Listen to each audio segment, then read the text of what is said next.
everyone, and welcome to another episode of The Lifting. Today's episode is being recorded on 12/21/24, the solstice. So we're here with our friend April Cologne today, and she's going to be talking about her grandfather's history, some with Antarctica and other history that she knows in her family history. So before we go into this, we now open this circle to true benevolence with no conflicting agendas of this moment in time. So, Joanna, the law of one? Yeah, and let me say before that, April has been communicating with us for many, Yes. many years. And again, interesting stories of how, let's just say, feelings that things were happening or whatever, and then working with Chris, again, on bringing out some very interesting stories. Again, sometimes with our lineages and our parents and our grandparents, there may be things that kind of were not spoken, you know what I mean? And then now they've passed, and, certain curiosities and certain things about certain circumstances come about and can bring around some very, very interesting stories. And again, that's what we're going to share today. So with that, and again, as Chris said, we open the circle. I would like to bless it now. We are all one, and when one is harmed, all are harmed. When one is helped, all are helped. Therefore, in the name of who I am, and I am one with all there is, that only the highest good be done.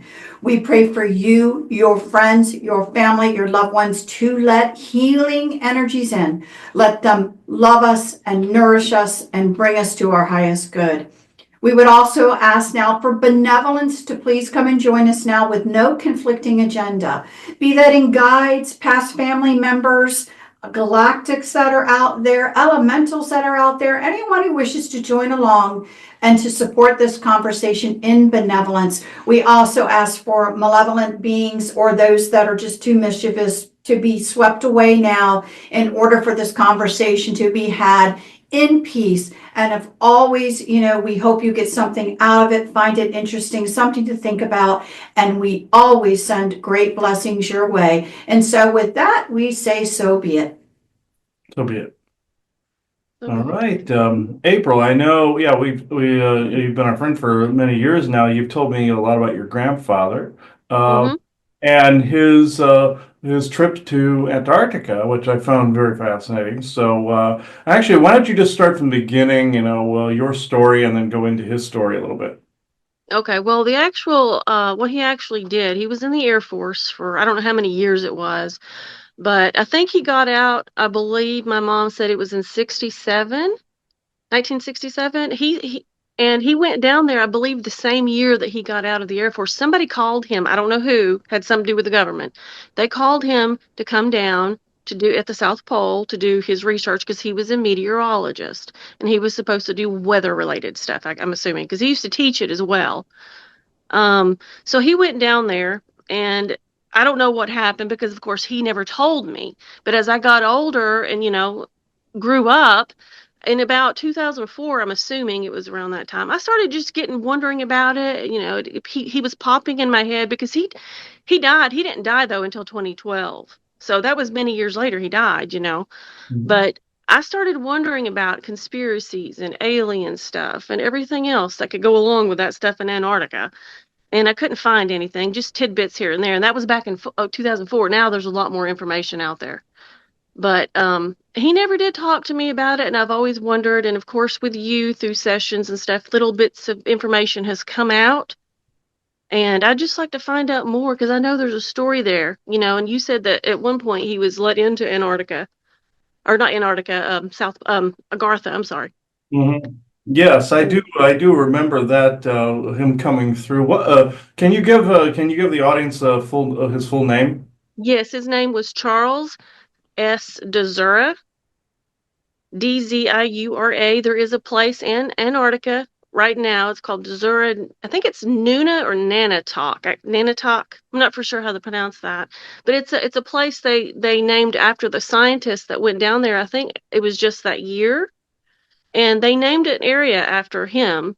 For I guess I don't know exactly what for, but they said it was for the research that he done. Now, Hmm. what all that was, I don't know. I know in the project sometimes you'll see a little thing that surfaces where they'll name something in a project after somebody, but then on the surface, the way they've honored somebody is they'll say it's for something else, but you'll see the name displayed somewhere. I've seen that happen before. Yeah, They even showed that in the show Stargate SG-1, where they showed little bits of how they did that in it as well. yeah. When they named things and where they got cures for things and things like that from other worlds and everything. But with this, yeah, I thought this morning. This is more than probably going to be more of a Q and A than an interview, by the way. So, Yeah, so however it yeah. needs to So, be. and to the audience, that's I know you're used to a bigger backstory there, but this is more the backstory of now Charles Zura. So, from his point of view, and I know this morning, there's been an inordinate amount of interference leading up to the show, like usual. I mean, it's nothing new for my part, but this was slightly more mentally intensive. This is more focused. And I know in Antarctica, that's mainly New Schwabenlander territory. And I'll recap what I mean by that. That's where you've heard of Admiral Byrd in Operation High Jump. I'm talking to the audience, where the New Schwabenlander Germans kicked them out of Antarctica with the Bellcraft technology, and Admiral Byrd, we found out that who he was actually talking to is them. He didn't talk to an Agarthan clan. We came to find that out from the Forest people. So with this, hmm, okay, I. Okay, I hear. I thought I heard a man speaking to me this morning above like all the other like noise. So Hmm. it's like let's see. I will say that the V2K and other things will try to block your receptivity to spirit. That's one of the main goals. So Hmm. amongst all the noise. So true and electron to zero only, please. Hmm. Okay. Yeah, there's like a bunch of people that go under that last name that I'm seeing. So it's like, okay, yeah, yeah, well, yeah, of course. There's a few of you named Charles from a while ago, but I mean the guy closer to now, actually. Uh, so, um, hmm, okay, yeah, this is okay. The one that part of Antarctica was named after you. Let me see. Uh, you were hard to see, actually, but all right, that's all right. I know you said he has a journal too that supposedly. Yeah, he has a diary, and my grandmother has it. She's like 92, and she's in like a rest home. Um, but she has it, and I know she's not. I can't just say, "Can I read it?" Because I don't think she's going to mail it to me. I'm going to have to get it after she passes from one of the other family members. Hmm. Because I'm hoping to see if I read that, I think I can figure something out, or I'll just like get a hint of something. I just know it.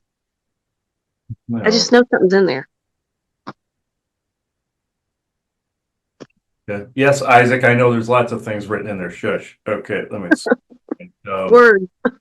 there are a lot of words. Yes, I just heard him say. Oh, for crying out loud. He goes, yeah. What? A pen put to paper. You write word. Yeah. Let's see.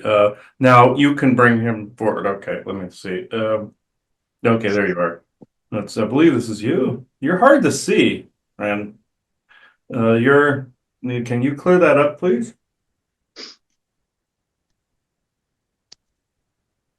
Hmm. No, wait, let me see the spot where you're coming through in spirit. What this looks like, please. So then I'll be more comfortable here.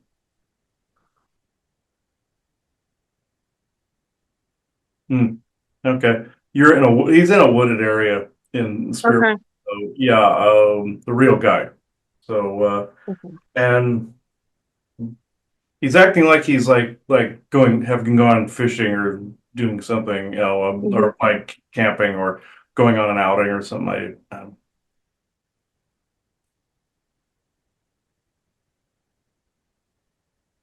Whew.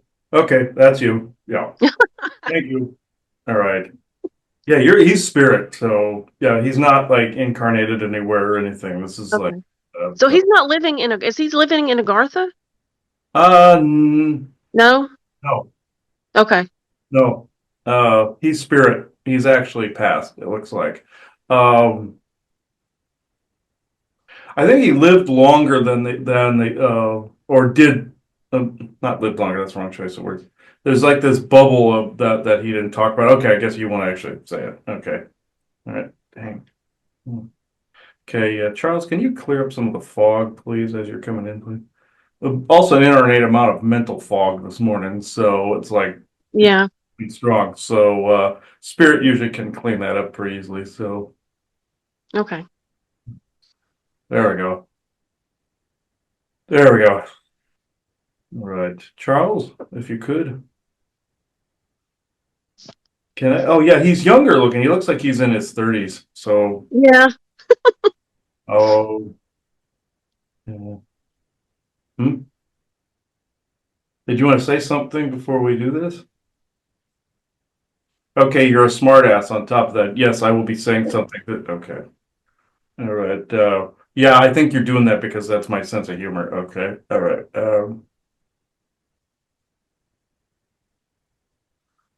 What's in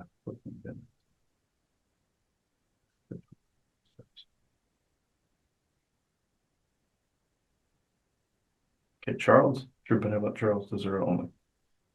From this century. I know there's at least 3 or 4 other of you that have the name Charles. So, okay. Gosh. So, I mean, from a long time ago, I can see like medieval and some Renaissance type, look and everything. Mm-hmm. And Celtic tribesmen, things of that nature. Like there's a group here, and no negative ancestry as well. If you're going to actually disrupt, you cannot, or ruling in any way, shape, or form, you cannot. Thank you, Charles. Yeah,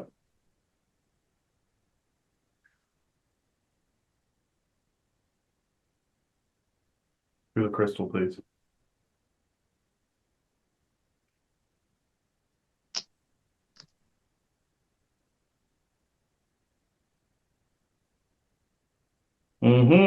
Yes.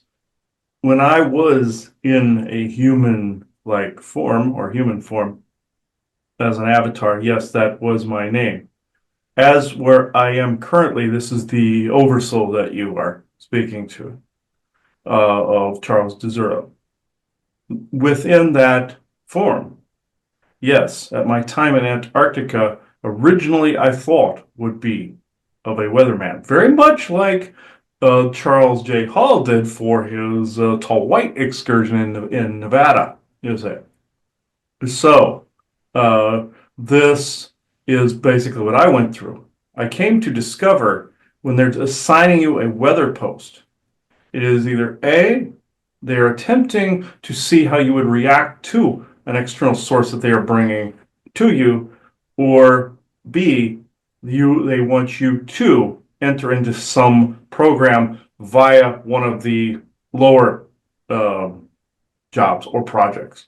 Those are usually the inlets you see, weather or various other maintenance type projects or security or something of that nature. They sometimes will recruit people that way if they have a certain aptitude. He would say they showed this on the Stargate program where they recruited a lower ensign in the Air Force because she had a particular puzzle solving aptitude, that kind of thing, or those that play video games and solve puzzles like in your Stargate universe. Very similar type of dynamic. The only reason I know more than what I did and sound slightly different is because of the spirit connotation versus just the human facet. When I went down to Antarctica for weather, he had a friend of his that did the same and got entered into the same programs and had a more negative outlook on life afterwards when he returned and would not speak to him about anything from his own personal life. It's a very similar dynamic with myself. I had to keep things to myself relatively, except writing things down. You'll find that the journal is in fact inclusive of some of these things. But what I saw was this.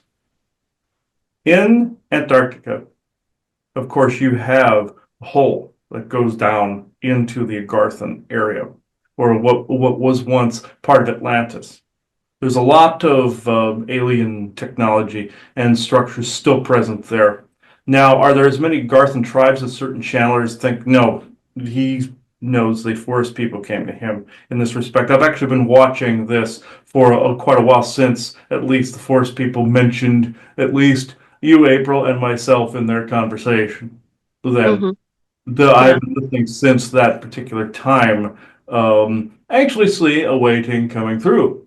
Uh, Yeah. so, this, when I went into that area, people think it's just a straight drop down in. No, sometimes there are structures and stairs that go in, but there's also a sinkhole from a structure that used to be there as well, that's sunk down into the fabric of the land further down. And some of that has collapsed in on itself. The some of the people below, when how, after that started to rebuild something, then parts of it were abandoned. Then some species stayed after a while. Then you had your New Schwabenlander and Nazi contingent to take a lot of that over, but they had help obtaining that particular land mass, of course, from your Draconian and Orion sources during World War II. Um, and when Admiral Byrd went to go look, he was actually ordered to say that he saw something greater than what was there. Uh, by the time he showed up and looked, it wasn't the whole master he spoke to. This was actually a New Schwabenlander contingent that was there. This is why he actually saw swastika as well. He was down there, not unlike one of the groups that was there previously in antiquity as well. Several groups actually tried to occupy that land in antiquity long after Atlantis. Then the people came and went and built all their structures within or tried to access the old technologies. Some thought it was magic, some went on a magical quest kind of thing. Others stayed, set up shop, and died there after a while. Some couldn't handle the weather, what it became, the flash freezing after a while. This is a result of you would say the Atlantean Lemurian conflicts. The reason, again, I know this is my soul was actually in those time. You see, Hmm. I'm speaking to you as the library. Oh, this what I met down there. I went into some of these old caverns, and yes, there are other beings other than German down there, but they actually did show me the interworkings of how they how can I put this? How they mind controlled people in the world from that particular outpost. Many people think it is just Mars doing this. It is, but there are certain weaponry that are there within the ice and snow.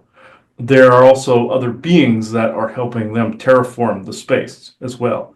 Beings that want access to some of the ancient technology underneath, but have lost some of the capability to obtain it over a period of time, such as like the times of the Great Flood that caused a lot of this damage, and the flood that came after it, and the mud flood that subsequently came after it, and showing the downgrade in capability over a period of time of the enemy forces. But this is the reason I kept things so secret. It affected our family line quite heavily.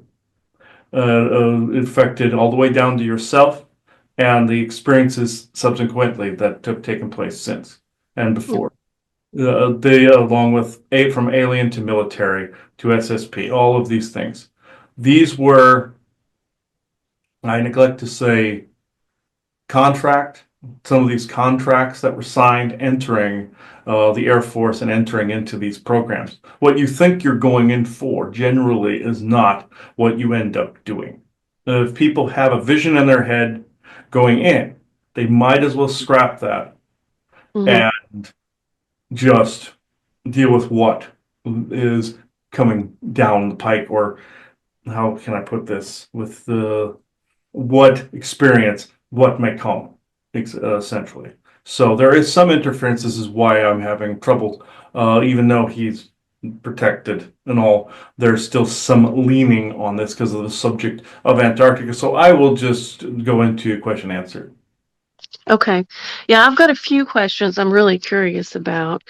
Let me see here. Okay, you've already answered those. Let's see. Does your experience there, like when you were, who let you in, first of all? Who let you in to Agartha? Did the bad ones or did the good ones? This is actually a mix of the two.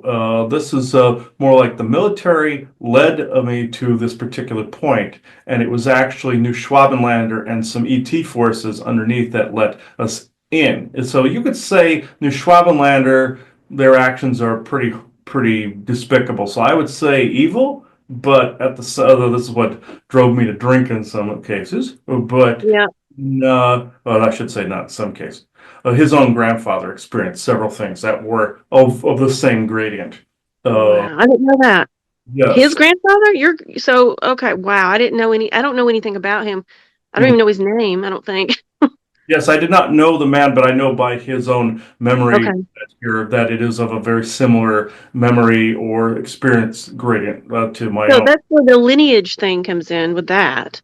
Yes, even though that was a marriage that brought him in, that's still integrated into the whole family. It doesn't matter whether they're married in or whether they are part of the genetic lineage. They are seen as the same. And so, at Right. a particular point in time. So yes, you could say it was the bad ones that let me in. I was surprised at that point in time to actually see Germans there, and Yeah. this was something that was actually quite shocking to myself to understand that the United States didn't actually win the Second World War. This Yeah. was quite shocking to myself, and finding how much power they'd actually gained in operations like Paperclip and other programs that they had participated in. The V2 rocket thing was only a portion of this. The other was your binary network, as you call it, as well. Hmm. Other areas of people like myself, like your grandfather, were also in this. I see this from his memory set as well. So it has to do with lineages for the most part, married or otherwise. But these particular beings, I would say, commit acts of evil and atrocities across the planet. So I would say dark. Okay. So you knew the entire time you were alive here as my grandfather, you knew the whole time everything you done, or did you have any memory loss of it? I did have most of the memories. In Uh-huh. fact, there were some things that were taken from me. I could see now from the oversoul perspective, or from this perspective. Of course, there were other Hmm. things that were taken from me, but I did notice that we have the propensity to remember, regardless what was pushed into the subconscious. It Hmm. is a suppression that is taking place, not a wiping. The wiping has a propensity to kill people. Right. So they do not want this. They want obedient workers. They don't want death, surprisingly enough, unless it's a Hmm. genome they don't favor. Hence why what happened in World War II happened. So with the camps and Jews, the whole bit. That's more of a culling type of situation there. But in this case, most of what I experienced, I remembered, and what I was only getting bits and pieces of, I wrote down as you would say it more of a dream or an idea, or Uh-huh. having an idea, and then I started to get it back. But in that respect, Hmm.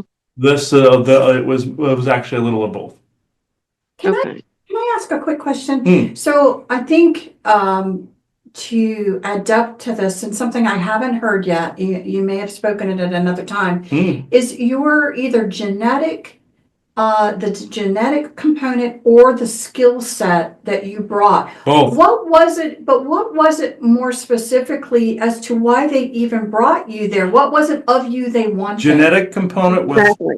with the genetic component and the familial ties to the New Schwabenlander Nazi. You see, they favor genetic frequency above all else.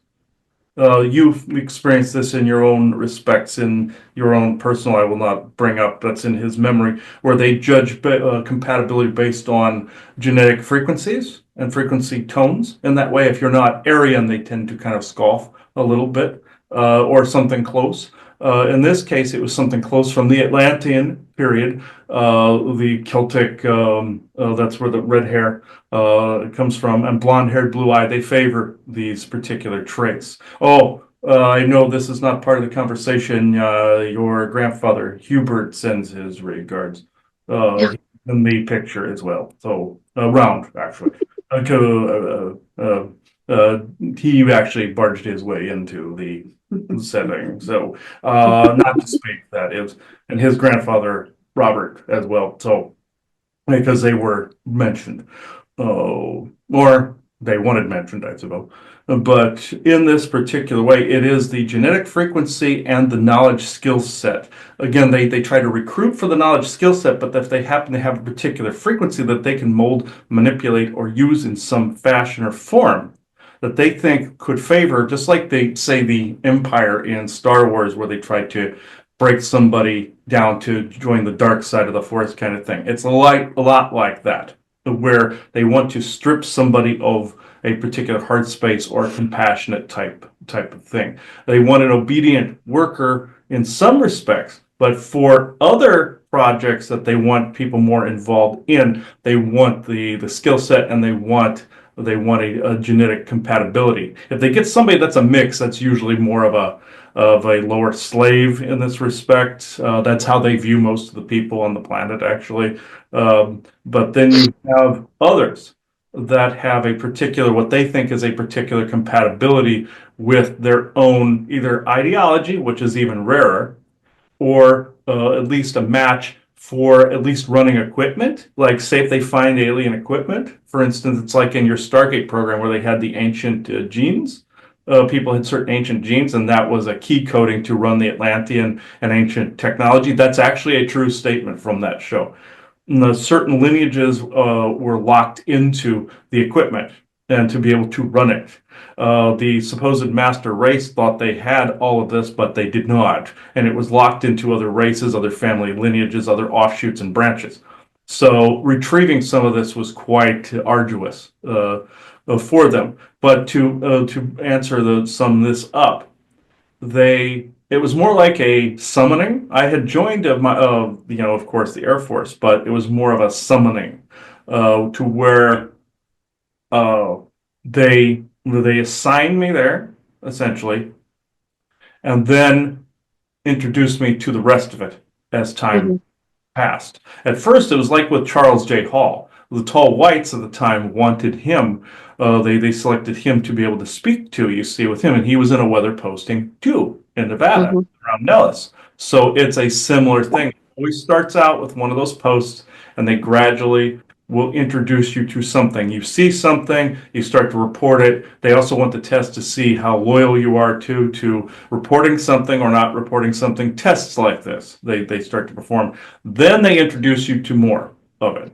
So again, just to continue on with this thread, to get again a little bit more detail, you had mentioned about, again, the other technologies that were there, old technologies, and it sounds like that they're needed part of being able to operate some of it was some sort of, you touch it, it feels your genetics or whatever is going on with the genetic side component of it. So it sounds like what they were doing is they themselves couldn't, so they were trying to slowly bring in different potential candidates that could actually be utilized that way.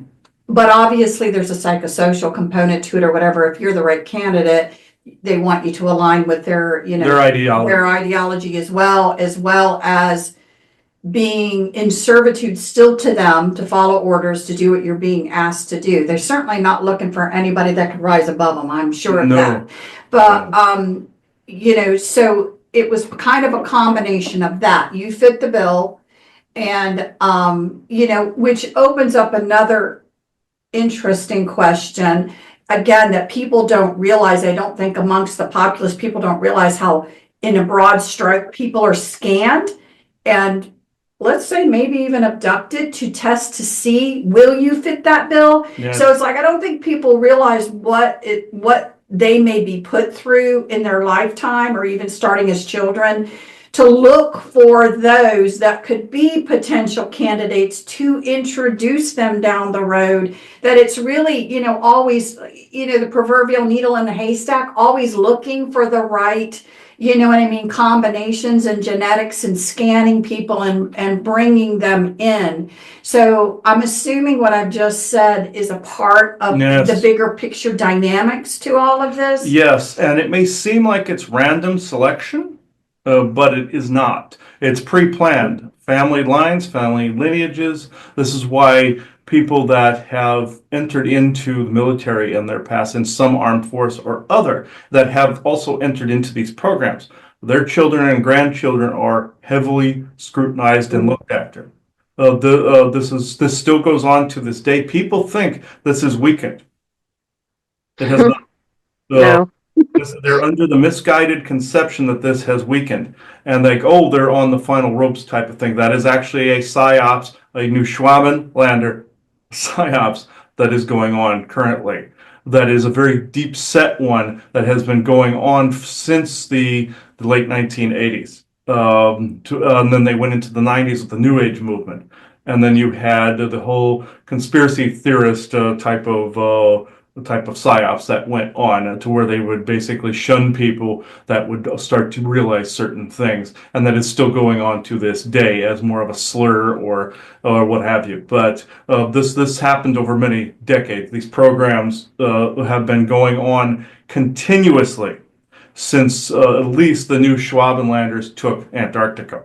That was roughly towards the end of the Second World War.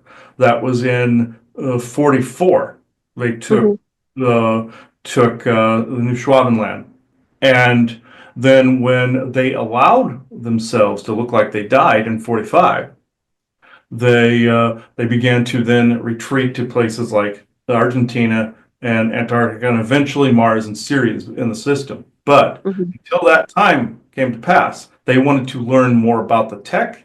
And in 47 is when you two spoke about the Roswell incident, where they were actually testing craft to be able to leave Earth, and they were trying to activate old portal technology that was shredding things along the landscape.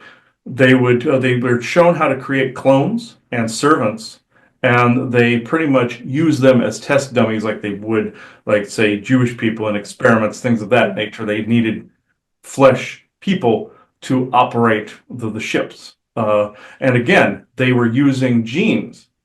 They were using genes that they were given by draconian forces, people of that nature. I use people lightly, that had more of the adaptability to run some of these vessels. Now, did some of the Aryan race have these traits? Yes, but not all of them did. People like Hitler and the rest of them wanted to weed them down to the best of the best, but first the supposed master race didn't understand that not all of them would have that particular trait just because they were German and just because they were blonde-haired, blue-eyed, some of them red, some of them brown hair, did not mean that they all had that fingerprint. So they had to constantly search for that and bring in that genetic frequency and breed it into their stock, you say. They wanted to culminate all of that. That was also what they don't want is like in your Stargate SG-1 program, where a man finds a piece of ancient technology at a garage sale and is actually able to operate it. And it was a telepathic stone that got the character of Jack O'Neill's or Colonel O'Neill's entire history, and he wrote it down as a script for television. That was actually a true bit of disclosure that was shown in that. Things have been found at sales, in swap meets, and in warehouses, and in storage facilities, and basements, and bedrooms, and houses. So this actually is a real thing. This is something the New Schwabenlanders do not want. They do not want people locating these things that they have not located yet and are able to use them. Just like in that program, that guy was made to seem like he was crazy around his family. I would have added to the story that it was somebody else making it look that way, but I digress. They didn't add that; they just made it circumstantial in that. But in this, it was not. They erased the fact that somebody would be creating those circumstances in that person's life. This, though, I will say, I did have the propensity to actually activate these particular machines, and you see again this. I go back to the Stargate universe, not just that program, but Atlantis and SG-1 depicted accurately. The programs depicted accurately.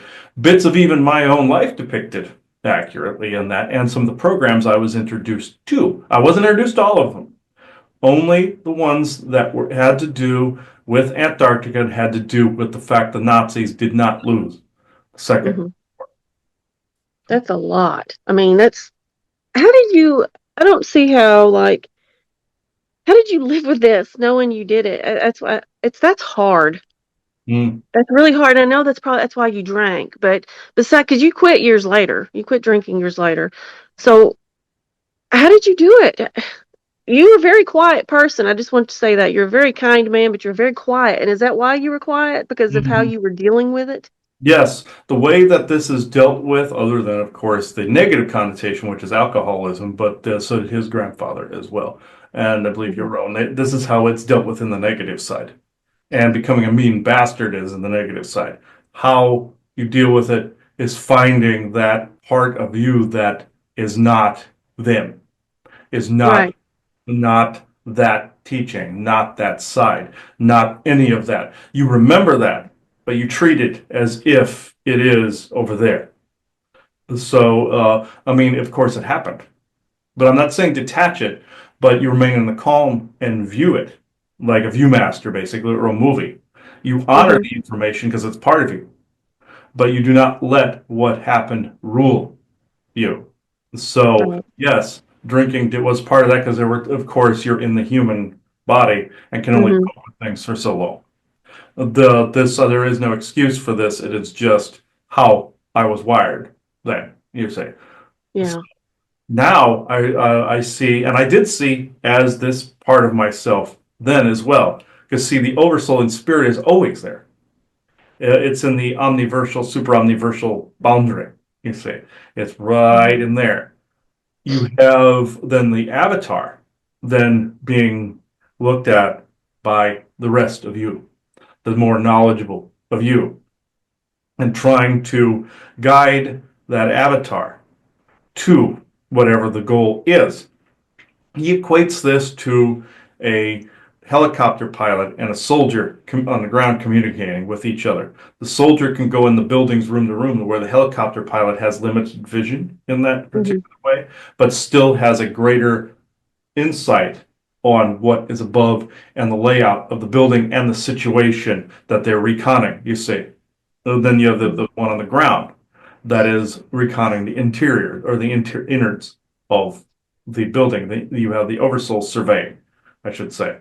This is how he equates that the oversoul avatar connection. So this is exactly what I was viewing. So with that, I would the greater self would then initiate a calm within the avatar. That is who you were essentially seeing when I was calm and mellow. Was the side that was the soul. Okay. Okay. That makes a lot of sense. Now, did you know in any way that this would be coming out many years later? Was you ever told that by anybody? No, no. Then Okay. it was complete secrecy and silence. You ran across an individual that said one time, a doctor that said if he had been talking about certain information, he would have been killed in the Mm-hmm, 50s and mm-hmm. 60s. Yeah. It was the same identical way for myself. All of you here consider this the norm now to be more open with this. Uh-huh. It was not the norm then, not even close. This Right. or classified, stamped down, will throw you in the deepest, darkest hole if you say anything kind of thing. And go after your And family. go after your family, yes. And so, therefore, I did not say anything because of the safety for all family and future family involved. Even by the time that I passed away, I did not say anything because of you guys. So, Mm-hmm. believing full well, even though about towards the end, I knew some of it was out already. Mm-hmm. But not all of it. You've also encountered an elderly man that when you were conversing with him once, he was surprised that you knew certain things and certain aspects when you were nursing at one point, and he doing your nursing job, and he said he felt you thought he thought it was a safety issue. You were saying something. That is the mentality from my generation, that and his generation, that Mhm. stay silent because they will do this. They become more lapsed a little bit because they are performing a narrative operation. So they are attempting to let they believe the genie's out of the bottle. They might as well direct it a particular direction. And this has been planned for some time. They can't do any fake alien invasions. They can't do anything of that nature. That's been scrapped. But Yeah. with this, they can at least guide the story to another means and ends because they knew people would fight this after a while, seeing things in the skies and everything. So what Mhm. they decided to do was just direct the story after a while and control who people were introduced with. And that's not going to work either. I'm just saying that is what they planned. But as you say, the best laid plans of mice and men often gang agley. That is, or go awry. That is exactly them. So this is where I'm at. And were there, did they just find you and start with you, or were there generations in the family prior to you that were involved? Prior, the back even during the Second World War, and this actually goes back into your First World War as well, because some of the draconian forces were involved in the First World War as well. There wasn't as much spoken about in some of your UFO and disclosure circles. But in the Second World War is where they got slightly more active, and that's when other ET races tried to balance the scales, coming in to try to quelch the violated treaties that some of the Orion, Draconian, and Darshan forces decided that they were going to, or Cassiopean forces decided they were going to breach. So the other GF forces had to come in, like the Mosen and a few others had to quell that for the United States and Great Britain. But at the same time, when things started to cool down, the uh, in the end, the Nazis never really completely lost. Your country is not necessarily, the United States is not necessarily overrun with Nazis. I want to point this out. You're an amalgam of the U.S. type of mentality. You're an amalgam of other ET cultures, and there's some GF propaganda in there. What's going on in your political theater? I won't get you banned from YouTube by going into that. But then you have New Schwabenlander in there. Then you have them, the new Schwabenlanders, doing things as well. This is what he said was depicted in MacGyver that time with the pegboard and showing the Nazi lady basically pegged had programmed people all over the United States, neighbors, cops, judges, everybody, politicians, all that. That happens to be true. That Mhm. was slight propaganda in that MacGyver episode because of the fact that they were showing themselves as everywhere, claiming everything. That's a pipe dream. They don't have everybody. I want to point that out. They want people to co-create that. Just like they have genetic limitations with the technology, they have territorial limitations with other factions. Or else you would be speaking German and have implants in your neck. So Mhm. there are others vying for the territory that actually know what the new Schwabenlanders are doing, and they're all kind of just basically waving the prick at each other, pretty much. So Yeah. it's basically what's going on. Or you said George Carlin would say prick waving dick fight. That's what they're doing. That's what you're seeing as a result of things happening in your news programs, things that can't be hidden, results of fights and stuff that cannot be hidden. That's what you're seeing, and plus all the propaganda and news garbage and political theater puppets on top of it. Yeah. Yeah. Yeah.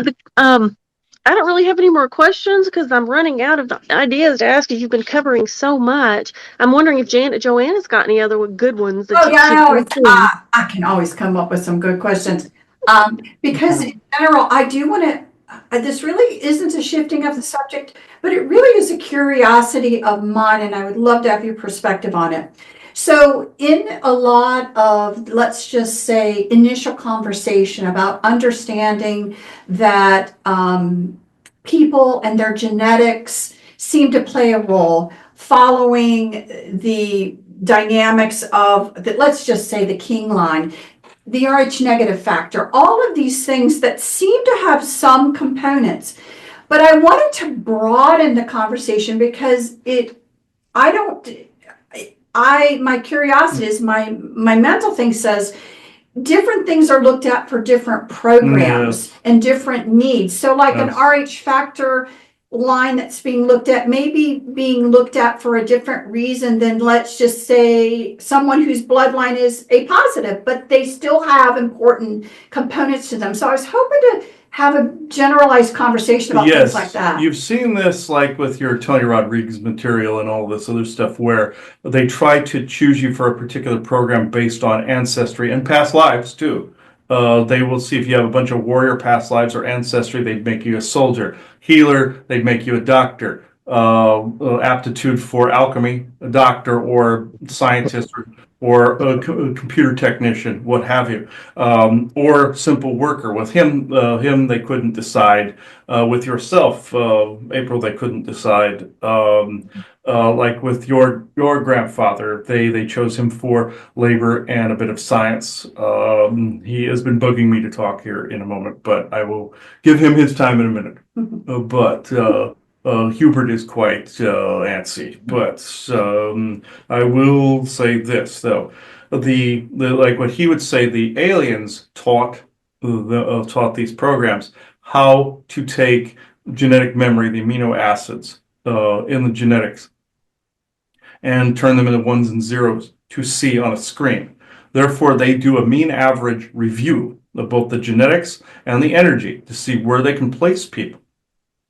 This placement then determines how they are put in the secret space program, if they are at all, and some that they don't know what to do with are either sex slaves or they're traded off somewhere to another slave somewhere else in the galaxy, or some other program as some menial like maintenance worker, or like a janitor with a mop closet type of scenario.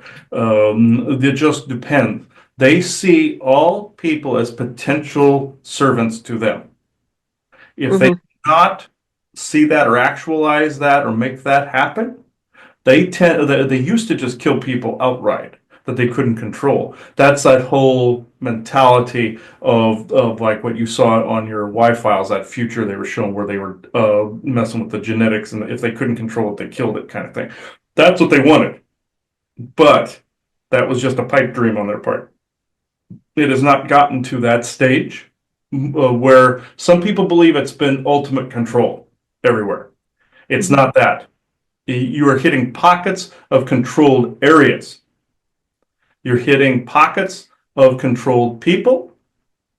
That not everyone is this way. There are areas of the earth.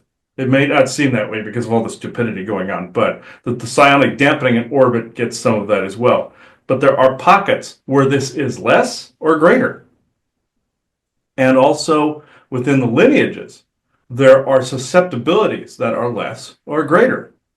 The less susceptible ones, they don't want to even have them out in the open at all. But they don't have much of a choice because it's a lot of different places. But the more susceptible ones, you see them a lot of places where they will just kind of aim at you, that you call it the Mr. Smith effect, or Agent Smith effect, where they're aimed at you all the time. That's the AI programming at work where they're throwing this at you. These are the people they deemed most controllable, so they would just keep them as a milling around in the general public. The ones that they want to keep closer to them are the slightly less controllable. They want to see if they can break them, or they like the genetics and they like the frequency. They're like, okay, we'll take our chances. They are actually less, what can I say? They are actually less capable than they let on. They are far less capable than they let on. Yes, they have power. It's on Mars. They have it on the Moon series, all this other stuff. But they want to overbloat their capability to the point where they want you to think they are unstoppable, that your genetics can't do it, your psychic ability can't do it, your capability of any kind can't do it, and that is incorrect. It doesn't matter how much power they've obtained. If everyone comes together, doesn't matter what ethnic group or background or anything, you just agree to disagree, and that actually defeats them. So you don't even have to love one another. That is the most asinine thing I've ever heard. Is you don't have to love the people around you. You just have to not belittle them, and you don't have to. You don't even have to like them. Just don't ridicule, just don't belittle what they say or believe or anything like that. You just have to work around them briefly. You just have to not go after them or any of that, any of the stuff you're seeing. Uh, Mm-hmm. People are saying, oh, make fun of that person because of this, get back at this person because of the mask thing, or things of that nature. No, no, no, no. They've created both sides of this fence, but they want you to believe they have absolute supremacy over this. No, this is where the propensity of the human genome, the human mind, heart, soul comes in and can override any of these measurements they've made, any of these programs they've made. This is from what I've seen. Mm. Well, thank you. And in general, I guess I kind of feel my grandfather pushing as well. It's kind of funny. I'm actually a little bit surprised. Yes. I thought he was going to hold this more close to the chest and not No. talk. But No. I just want to please give you the floor to anything else that you wish to say that you want to bring forth now. Yes, I actually will just hand the floor over to Hubert because he's kind of leaning quite heavily here. And I understand the urgency because this is why I wanted to speak. I wanted to give my perspective on things. I will give Hubert the floor here. So, Bob, you've already had your chance. So, all right. That's how far Memo says hi. So, no, I was just giving some crap. But we know each other in spirit. We didn't know each other in human form. Well, we met over there, all three of us. So, yes, Hubert, yes. Yes. Second. Hmm.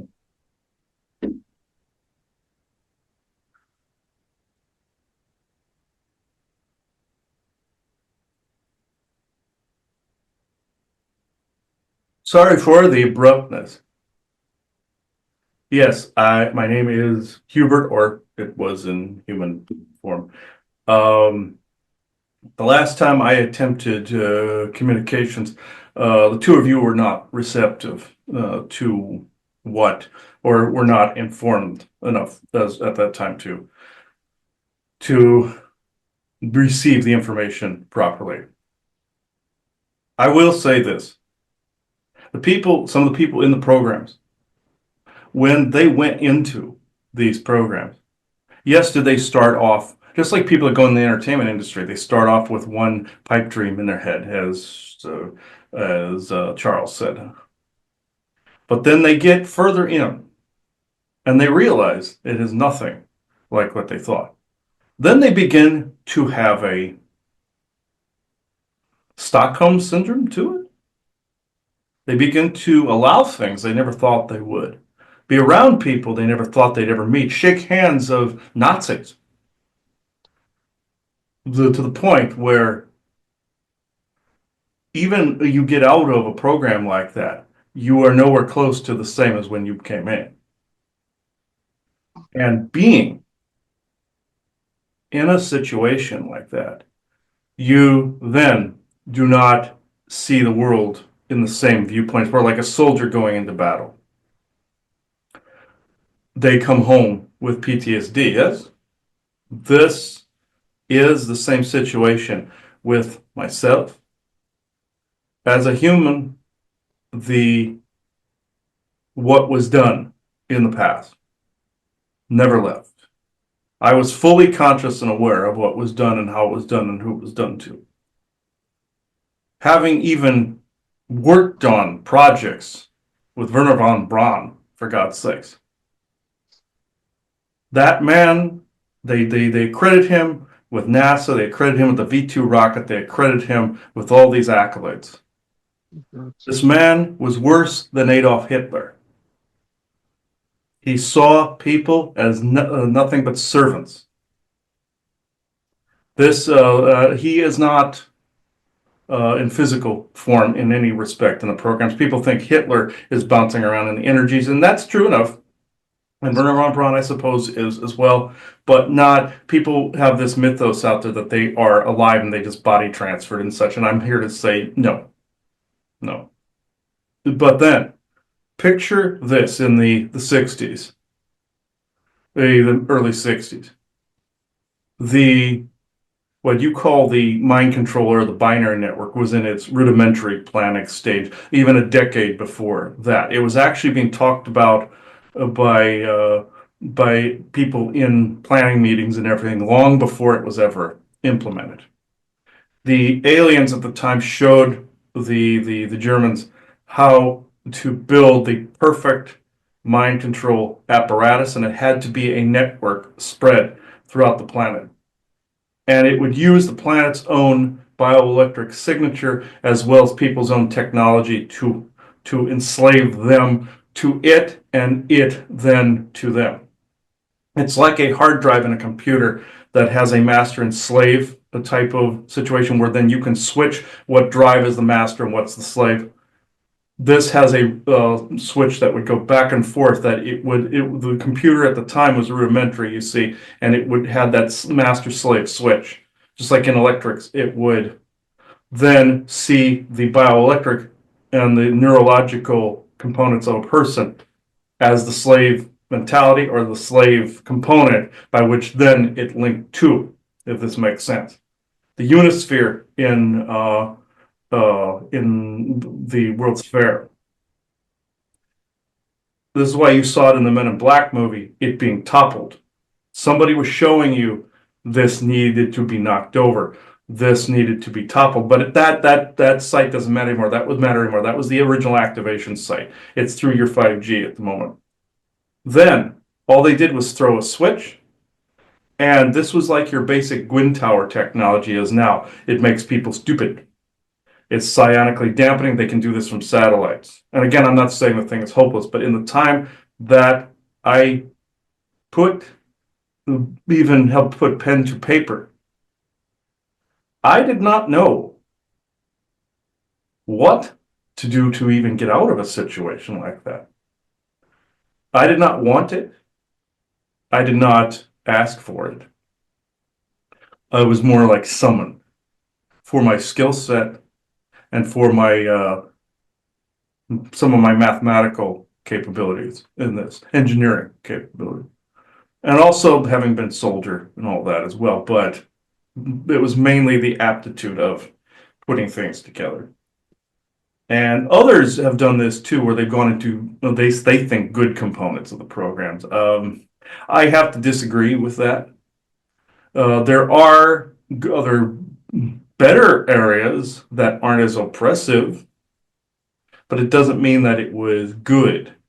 Anybody summons you or takes you, no, that is not good. They are actually trying the mind control technology on soldiers to see if they could get them to commit atrocities that they wouldn't have normally have agreed to. It was more your Manchurian candidate type of situation. And they did for workers as well. Think of like the workers, say, working on the Death Star in Star Wars kind of scenario. Were they guilty or not kind of thing. This is a gray area, no pun intended. Whereas you had these situations, and I even worked on some of the very components to the mind control devices, and there are multiple ones, not just so that was the original activation point, the original switch. It's like getting your he's saying in your Star Wars series is your Andor, where they were working on different components, like different like plates for things in on a slave colony, but they didn't really know what it was going to. And your companies are doing this. They're making bolts, chairs, panels that are made to measure for ships in the secret space program. You don't always know what things are going to. It's just like in the end they showed an Andor where it was part of the Death Star. That's actually, you don't know what things are going to. We knew after a while what this actually meant, knowing what the physics would do. Just like your Oppenheimer knew what the potential of his creation would wrought. It was the very same type of situation with the binary network. And with that, once people knew what this would do, and they did it, they helped create it anyway, this turned them into something they originally were not. This turned some of them into monsters. And the other ones that were not struggled. This, I know, is a bit of a downer, but this is only a shade of what my human avatar went through at the time. Bob's was the same way, but these particular programs, he can touch on this if he wants today, but if you have anything to say to me today. Well, I mean, I think the same thing, with April and her family. It coming, when you, and again, you did physically go away, you know what I mean? I hear this from my dad. And then, it's almost like drugged back home by your own family. It sounded Yes. like it was weird. Because I stories. could not be near anyone for the fact that if they knew what was going on, what had happened, they would have been further dragged into the conflict. They would have been either written in or harmed. And I couldn't. With also my actions, I isolated myself because I didn't consider myself me any longer. Right, which you really did. So, when we did not have, you nor I really, between us two, had much of a relationship. I kind of saw you as the figure in the workshop, right? And even when Isolationist, yes. yes, when I was little, I didn't refer to him as a grandfather. He was just an uncle figure, right? Which is kind of a natural thing. But I think, what I am curious about, and it would be the same way for, the other folks, the other grandparents of us and things like that, is did you know at that time that other family members, even generational ones, you had already had children, your children had already had grandchildren. Did you know that they were, obviously you just said if I kind of let any of this out, they would really be scrutinized. But did you then know that they were being scrutinized anyway, the generations? Or was that something you were kind of hoping if you didn't talk wouldn't happen? That's it right there. If I didn't say anything, and Charles is similar, and Bob is similar, that they wouldn't be scrutinized. But it happened anyway. Right. And obviously it happened anyway, because there was really nothing that could be done to stop that. It was more of a self-delusion at that particular point, especially later on in time when it was very obvious things were happening, with patterns I recognized. Within the family Yes, members, within the family member dynamics and yes, everything. Yes. and the children and the grandchildren, because I Yes. think for me, I go back to, some of the memories that are so bright to me. I was tiny, I was small, and definitely in elementary school, those dynamics of whatever was really going on had already begun. And, so I can see, because I feel the same way, having children and, and everything going, there's just instinctually knowing they've already been looked at. Oh my God, they may have already been something. Are. Well, right. And so, but again, the difference is that I think I'm more aware of it, and your generation was having the pipe dream that was never true. It was always a lie that, the generations coming after could be spared. They could be spared the horrors, just like with the horrors of war. The idea behind it is you do the deed so the future generations don't have to endure. But this is the biggest lie ever told, aside from religious concerns. Also, because of the fact that it is a continuous thing that they constantly are bringing horror shows to the forefront as distractions, a way to demoralize and control and dominate people. So it is a lie saying this is done for future generations because we are fighting the good fight. No, none of it was good in that respect. Yes, good things happen, innovations happen, history happened, rolled on the way that it did. But if people knew how many things were going on in the background they didn't know about, wars, battles fought, Charles can attest to this, Bob can attest to this, having intimate closeness around Nazis and other Cold War forces like on Korean like Bob, but with this, the point I'm making is like with Hitler, he was probably one of the only reasons to ever go to war to get rid of somebody like him. But on the same note, think to the beginning of your Second World War. What got the United States into it? And Bob can attest to this, he was there. In Pearl Harbor, what was allowed? You see, what was allowed? It was the Japanese were allowed to get the United States into it, to get other people and other families into other aspects of the programs that they probably did not have access to previously, so that they were not spared some of this. That was one of the ultimate goals of that move. Not the whole freedom fighting thing you heard about. That's the sad part of this. Yes, it was good that some of those Nazi bastards were killed. Great. I fully support. But it was more of a means to create not only a for and against, and this was more Vietnam later on, and resources, that's more Vietnam, but like with your Jim Morrison and his father at the Bad Tompkin incident. But Pearl Harbor was a similar type of thing, but again, allowed to strike. And then therefore, what came after to defeat them? Who brought through what? The nuclear bomb. What then did that raw after? That is literally the only technology that you have that people have regular access to on a regular basis that it even begins to contend with anything galactic.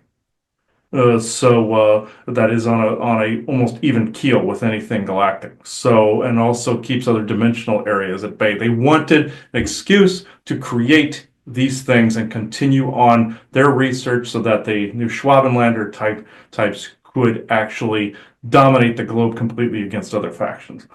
And this is the truth of it. It had nothing to do with the regular people. They did not give a rat's ass about the regular people. They didn't care who they demoralized. They just wanted them for their skill set and their genetic susceptibility and or keeping your enemy close. That's pretty much it.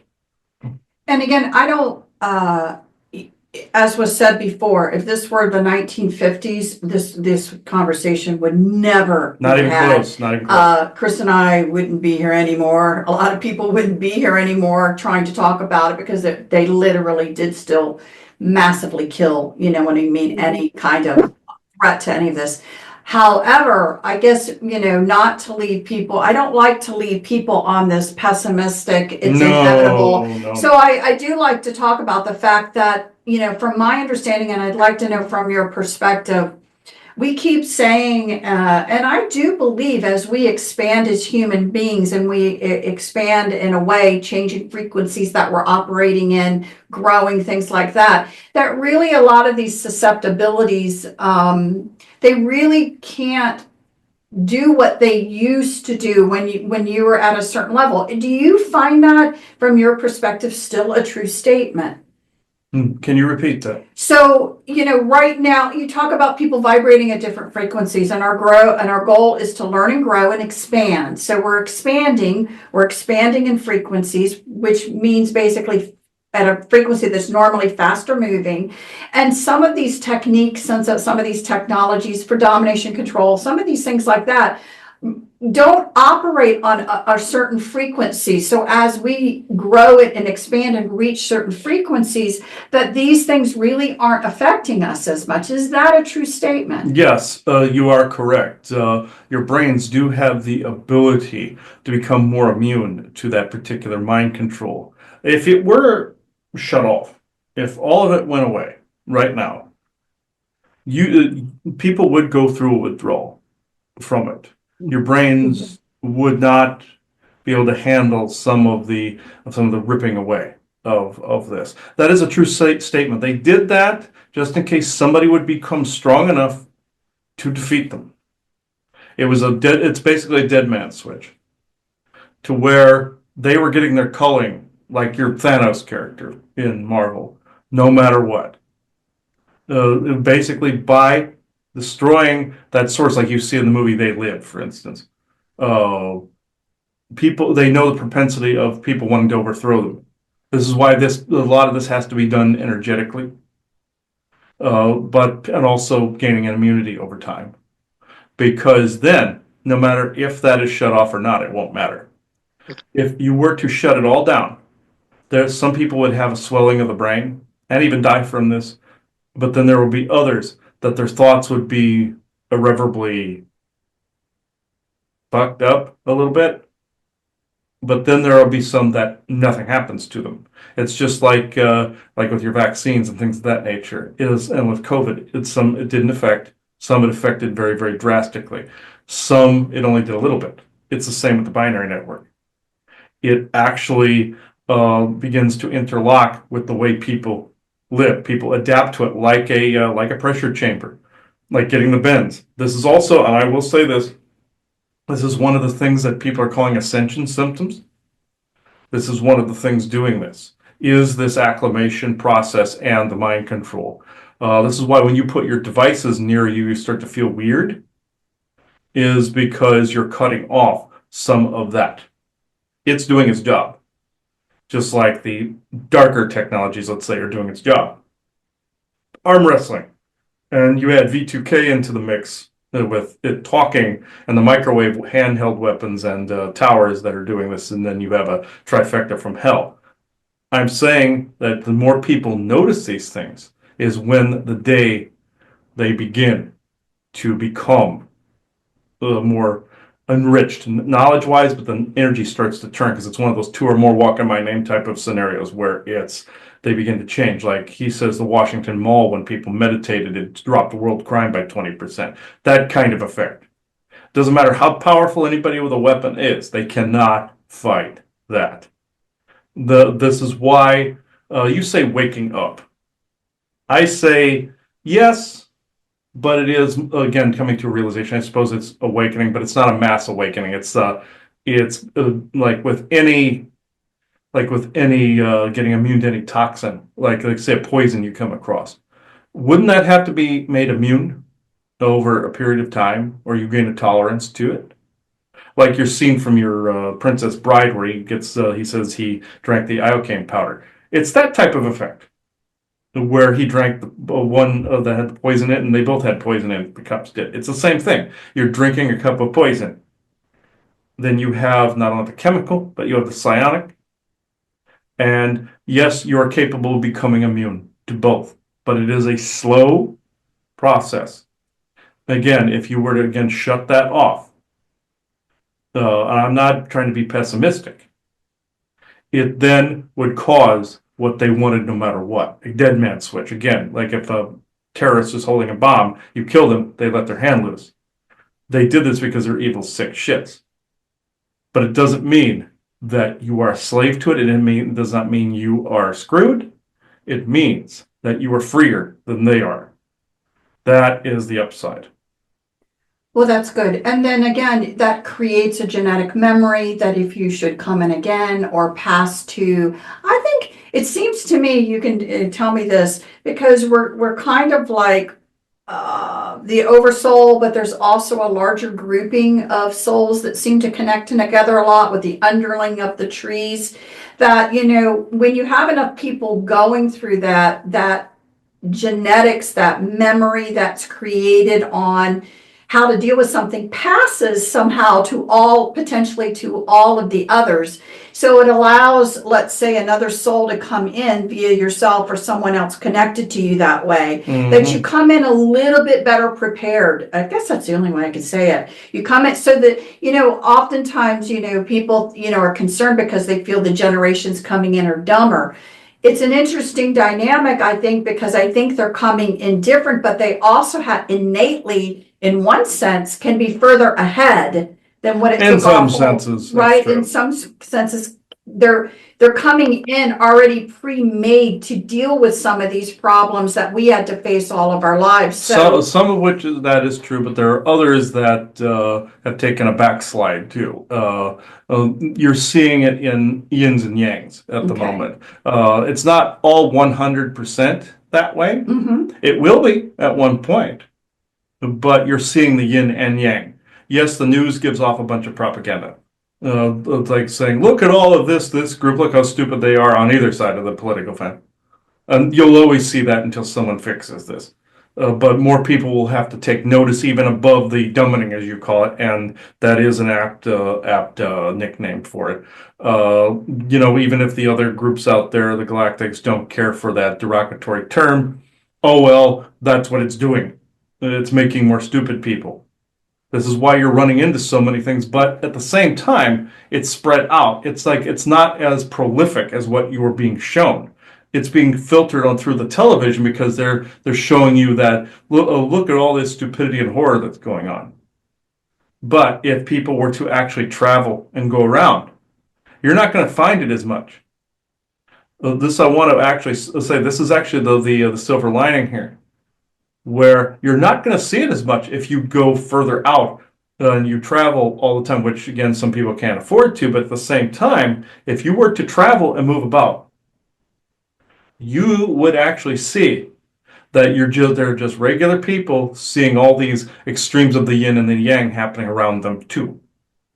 I just wanted to make that point as well. No, I appreciate that point because, again, some of the things that I've done in my life and have had an opportunity to travel, see people, talk to people, and things like that, I would completely agree with that statement that, the average folks, you would be surprised how much more in sync you are with them, and everyone's confused with all of this other, flying around them and what's really going on. So I agree. That's kind of been my experience too, again, because I don't want to leave people with any sort of Debbie Downer. I don't know what else to say. There is no reason. We started having these conversations years ago because we actually feel just the opposite. We do feel that, these conversations should be had. People need to see things and understand a bigger picture of what's going on so that they can make choices and put out, how they want things to be down the future. So I appreciate it. I have to say, I'm surprised I'm surprised you're here. In all honesty, there's not this great communication. We did not have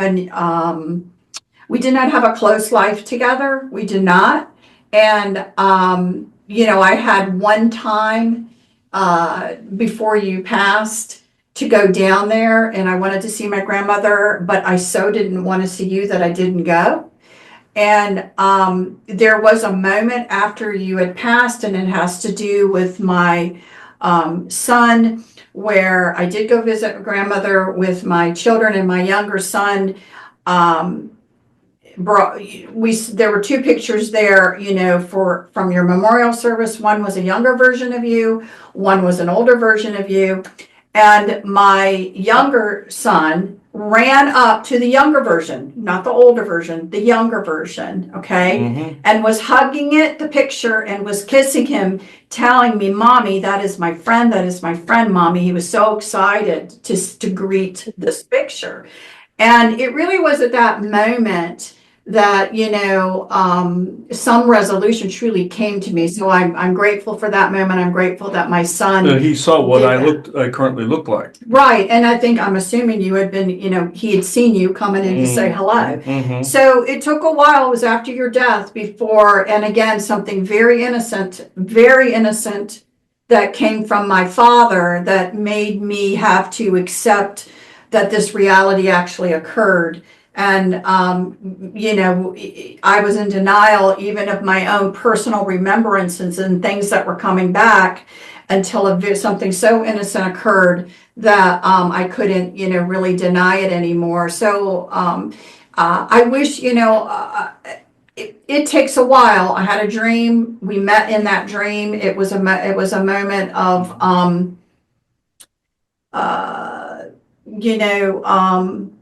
a moment of acceptance. It was, I think I actually went to you and actually came there to just try and basically say, I'm okay if you're okay. We're okay. And you know what I mean? And I understand more.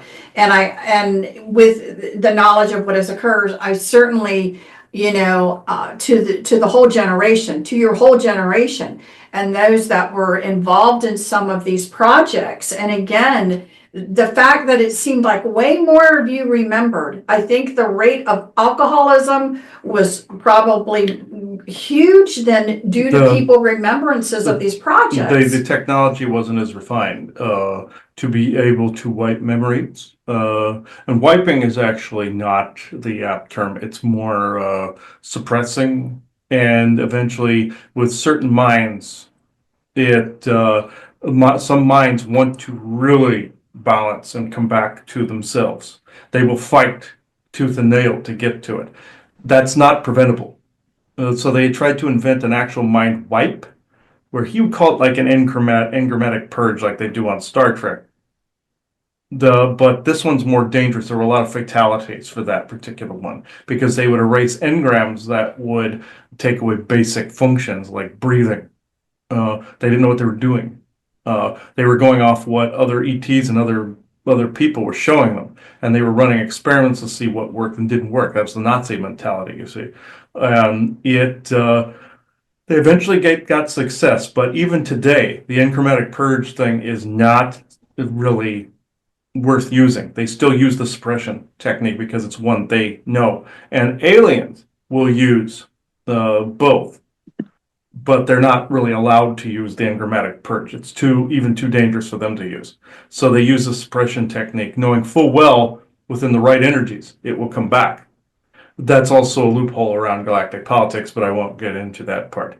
But we'll say, do you have questions too? No, I just had one other thing I was going to say about my grandpa. I was just going to say he was going to go down there, or they asked him to come back to Antarctica, and he said no. Good, That's because good. at least they ask this time. They normally don't. They normally just drag you by your freaking ankles, practically, to do things.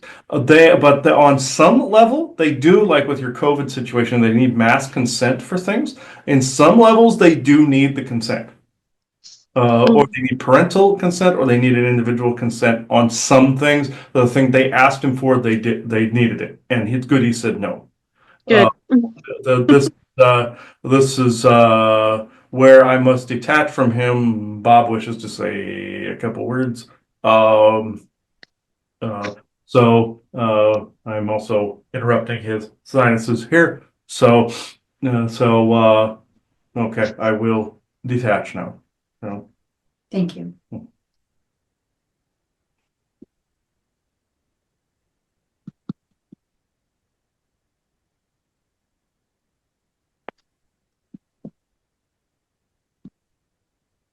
I will be as brief as I can because the situations I was in, Hubert was correct. We met on the other side. We didn't know each other in the human experience, but we went through similar things.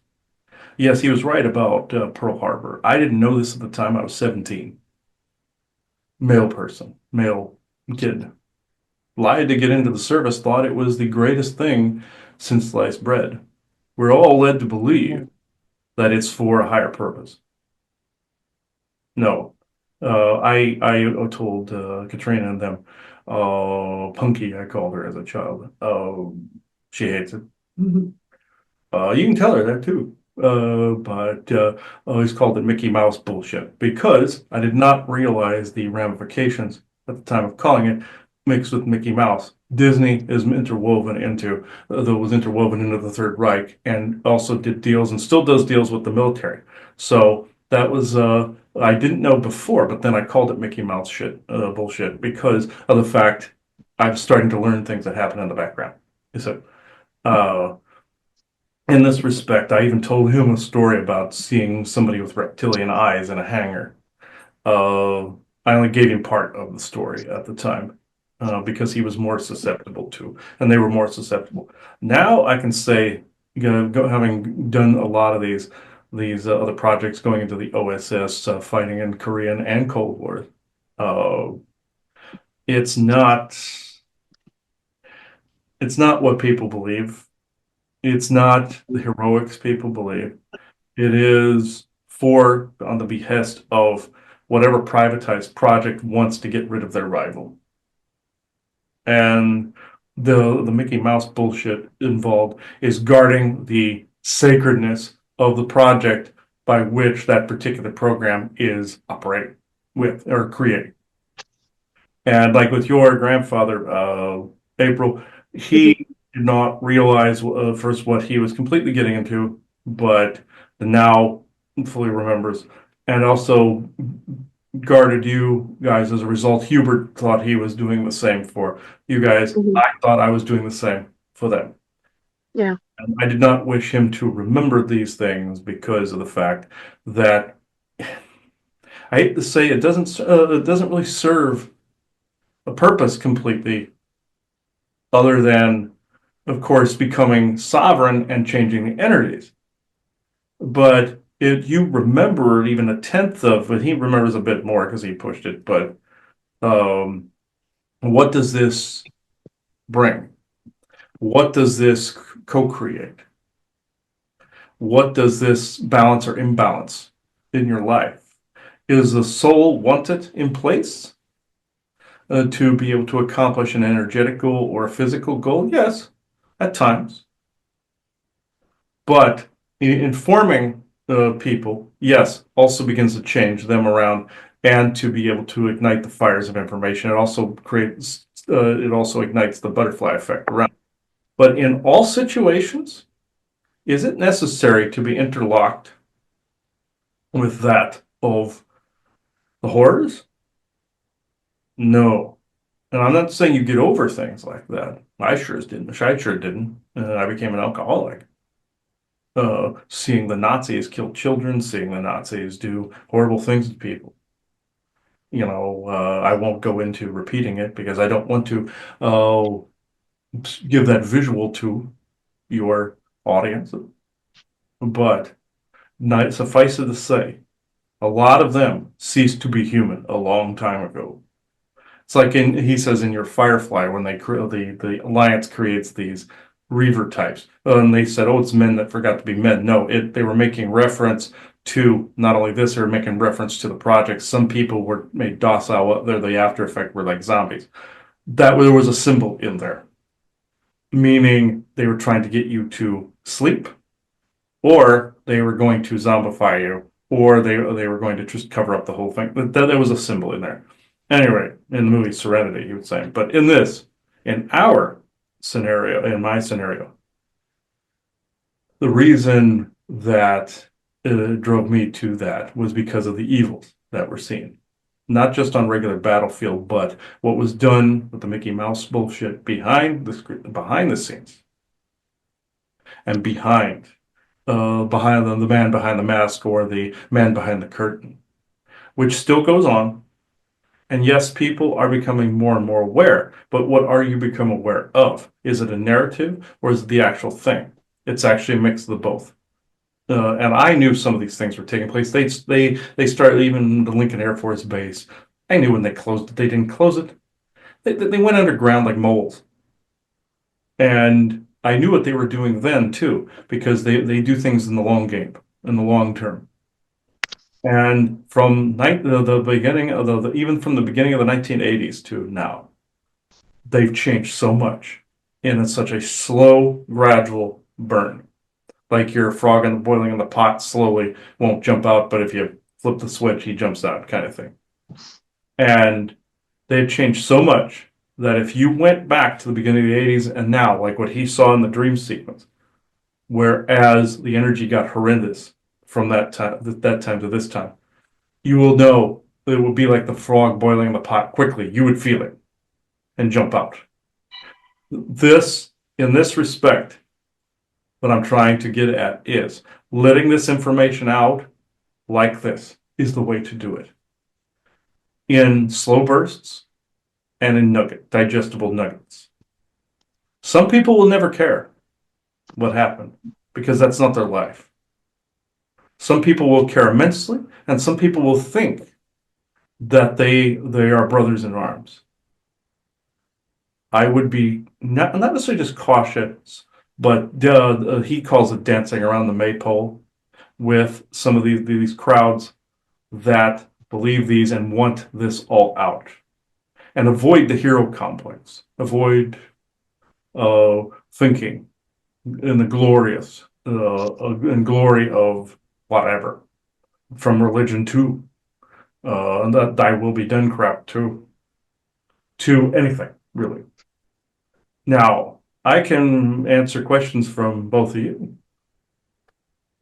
Do you have any? Uh, no, I can't think of any right now. I don't know as much as you do about that area, but Well, no. I have to tell you, I knew in general that we were going to be talking to April, not knowing that not knowing that what was really going to end up happening is that we were going to, for the first time, actually discuss the fact that it happened to all of us with all of our grandfathers and the similarities and different things that, that happened. I actually had no idea. So this whole conversation has turned, into something way more interesting because, Mhm. I appreciate the fact that, knowing that obviously my story is not the only one, your story is not the only one, and we really could say that this happened to plenty of people, and that was the one thing maybe you can give perspective on because, when we talk about now and people talk about, again, the growing of the program. So now that we have fleets now, not just that we're here, but now out there and the fleets and everything is that I always tried to say, I don't think we can grasp our minds around the numbers of people involved in building of that even sort of infrastructure that is currently, you know what I mean, with the fleets and whatever. And again, all of it, even like with my grandfather, there had to be some sort of mind control, getting people to follow orders, doing all of those things. That infrastructure that he was a part of had to be built. You know what I mean? To get workers and people that were bringing in involuntarily, some came involuntarily to do all of No, these things. no, they did not come involuntarily. No one came No, involuntarily. because they were summoned. Okay. They felt, and you know this as well, April, I will not go into details. They Mhm. were summoned and told outside themselves to do. And there are very few exceptions to this. Before the technology, there was magic, obviously, but which the technology and that have now merged. This is what is going on. You have a longing to serve, but at the same time, you go into for good reasons to actually help, to actually do good in this world, which there is good being done. I must say, in the warrior respect, there are good things being done, a lot of it. But even within a narrative, there's children being helped, there's people, families being helped, everybody. Not discounting that part. But how did you get to point A? How did that, either through a narrative manipulation to get people to consent to it? That is part of the mind control, even before the tech and the magic of it, the propaganda of it. Or post creation of the binary network, they hit a button. It's kind of the same difference, but faster. So this is essentially what I know on that. But this is where I'm at. Any other question? No, I just, again, for the No, audience that's listening to this, for me, it's just any last words. But April? no, none for me. I know you also thought this was a bit about Charles, but Charles brought the two of us in, Yeah, so there's a reason for it. So yeah. yeah. So like I said, we met over there. We didn't actually meet on Earth. Mhm. You guys call it Midgard, but that's the dimensional name for it. But yeah, we met over there. There was another case he's bringing up in his head where, yes, there was a woman that lost her son, and then the psychic that was, I believe it was James von Prague, was picking up on that there was another person by a different name, but it was the son of somebody else he had just read, and those two sons had met up over here. That's the same as with us. So we were in three completely different parts of the world and programs, Mm-hmm. but over in spirit, different story. So Yeah. there's many layers to spirit. So we just literally almost like we ran into one another and said, "Hey, hello." We're like, "What'd you do here?" Like veterans, like Vietnam veterans, may run into each other. One could have been the deep jungles, and one could have been in Da Nang and all of that other those places. Mm-hmm. Yeah. So they always compare stories. That's what we did. I So see. I've always known though that I was supposed to bring this out. I've had that feeling for a long time, and I know it's probably true. yeah, there will be a part two to this. Let's just say, I was thinking that a few minutes ago. I was like, "There's going to be a part two to this, isn't there?" eventually you get a hold of the journal and all these other things. You will start to see, and you will discover more. There will be a part two of this. So, Okay, yeah, that was my next question. I forgot to ask you. Was if I'm going to get a hold of that journal, am I going to be able to read it? well, yeah, he put things in a little bit of shorthand, but there are other things in there. No, Isaac, it is not like the Indiana Jones journal with little images and crap like that. No, it's not like the Uncharted type of mentality. No, trying to make it like this big quest. No, no, it's not like that. It's actually in plain English, some in other language, some in a little bit of shorthand, and that's pretty much it. So, Okay. yeah, it's not this like mighty quest where you're putting all these little pieces together and all this. No, it's not like Indiana Jones. No, no, no, no. Will it tell us anything? Will it tell us anything? Yes, you will see a lot of entries he referred to when he was in service. Admiral Byrd did the same. Mm-hmm. He wrote down things before he could publish them, but he also published the propaganda as well. So what you will see is minus the propaganda. Uh, Right. Okay. he only published the other because that's what he was ordered to do. Admiral Byrd did. Yeah. But with he couldn't for the same reasons that we've all mentioned today, he could not talk about it then. Mm-hmm. But in written form and in a closet somewhere, different story. So Yeah. you'll find this because you are not bound by the same classified top secret rules he was with that. Mm-hmm. So Okay. that's what I can say on that. So any other questions or comments? No, just any last words from you? Okay. But just know anybody that is glorifying some of this, yes, oh yeah, the information needs to come out. Absolutely. Any of the beings you talk to, absolutely. Okay. Any of this, anybody listening, anybody involved, April, you guys, everything. Mm-hmm. This does need to come out, and it's a natural progression that it do so. And this is something that cannot be energetically fought by any of these other forces. So this eventually does make its way out. It may not be to the timing that some people like, but especially with torturous things going on mentally and energetically and physically. But this also, he came across one thing, he came across something this morning of another psychic saying that, oh, there you in this 3D realm, you have limitations. And that, yes, the manifesting can only take it so far. And another twit that was on there decided to comment, "No, you're infinite. You have all these non-limit. You have no limitations or anything." That's true in spirit where we are. In your physical form, you can take the manifestation to a certain extent. Yes, you can change even your body, even the energy around you, everything.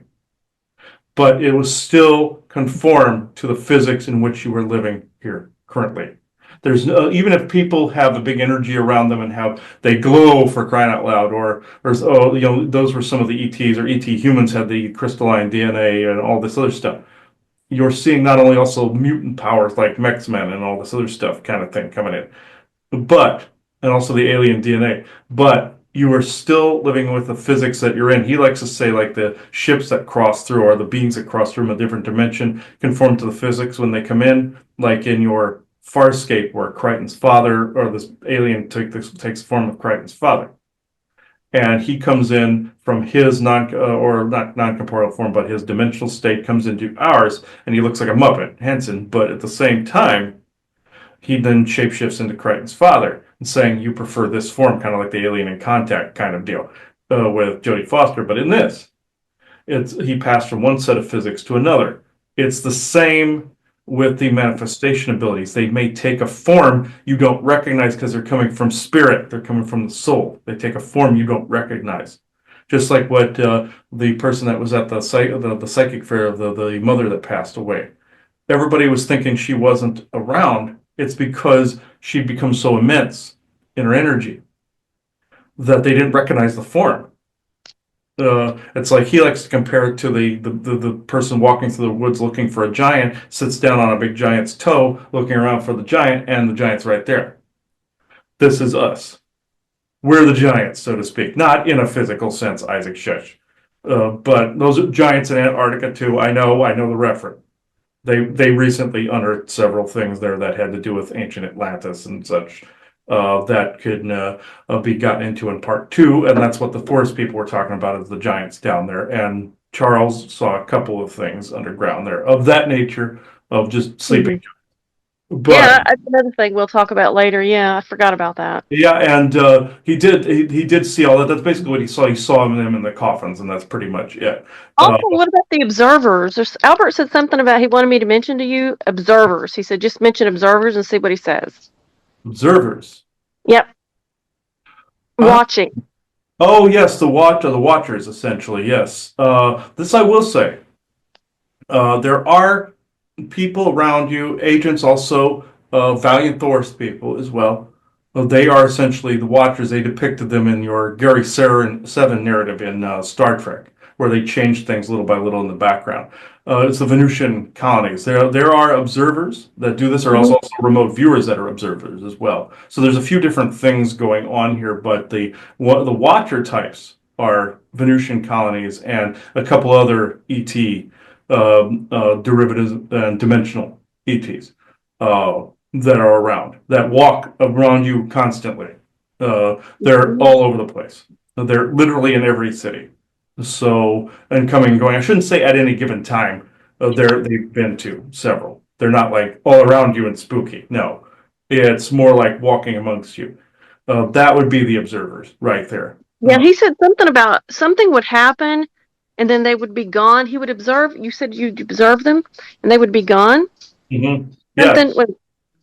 Okay, Yes. hold on. That's a remote viewing session. Yes, yes. Yeah. Mm-hmm.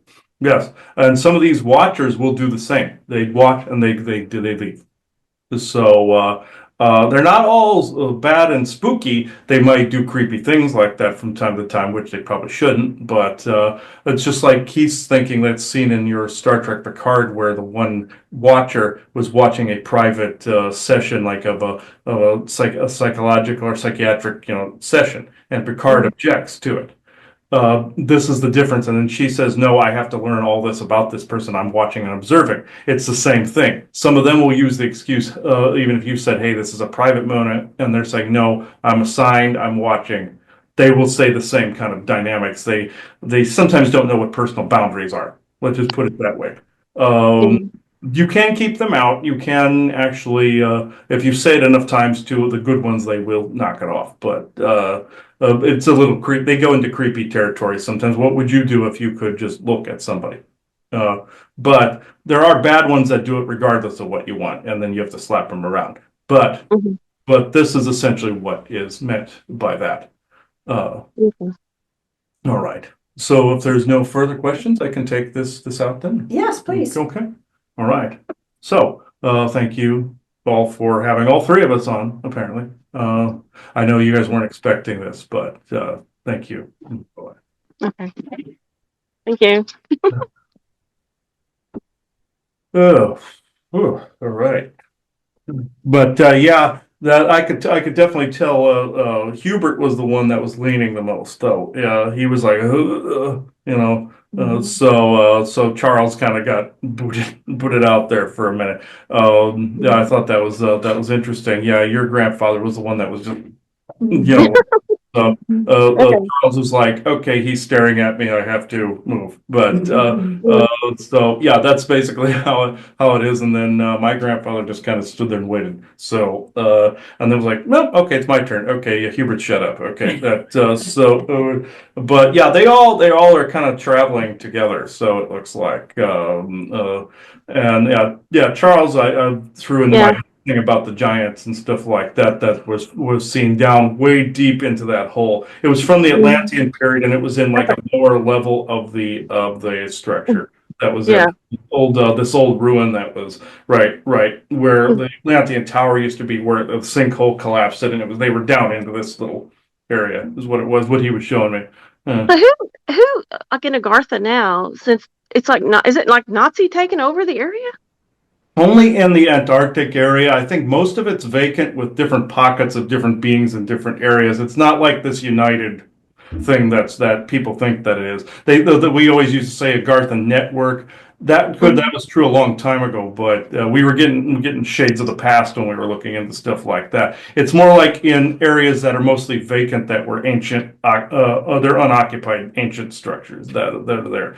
That's what the forest people said. Yeah, a lot of these military groups and Sasquatch and cat people, dog people, lizards, reptilians, they travel through a lot of these old areas, but there's pockets where beings still are. But Yeah.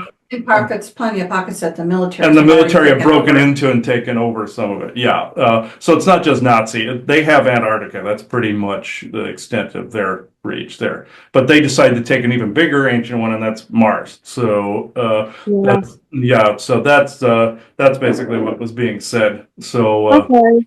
Yeah, it was different how he got like what you said originally a long time ago because you were being lied to about that a long time ago. My very first session, we talked about him.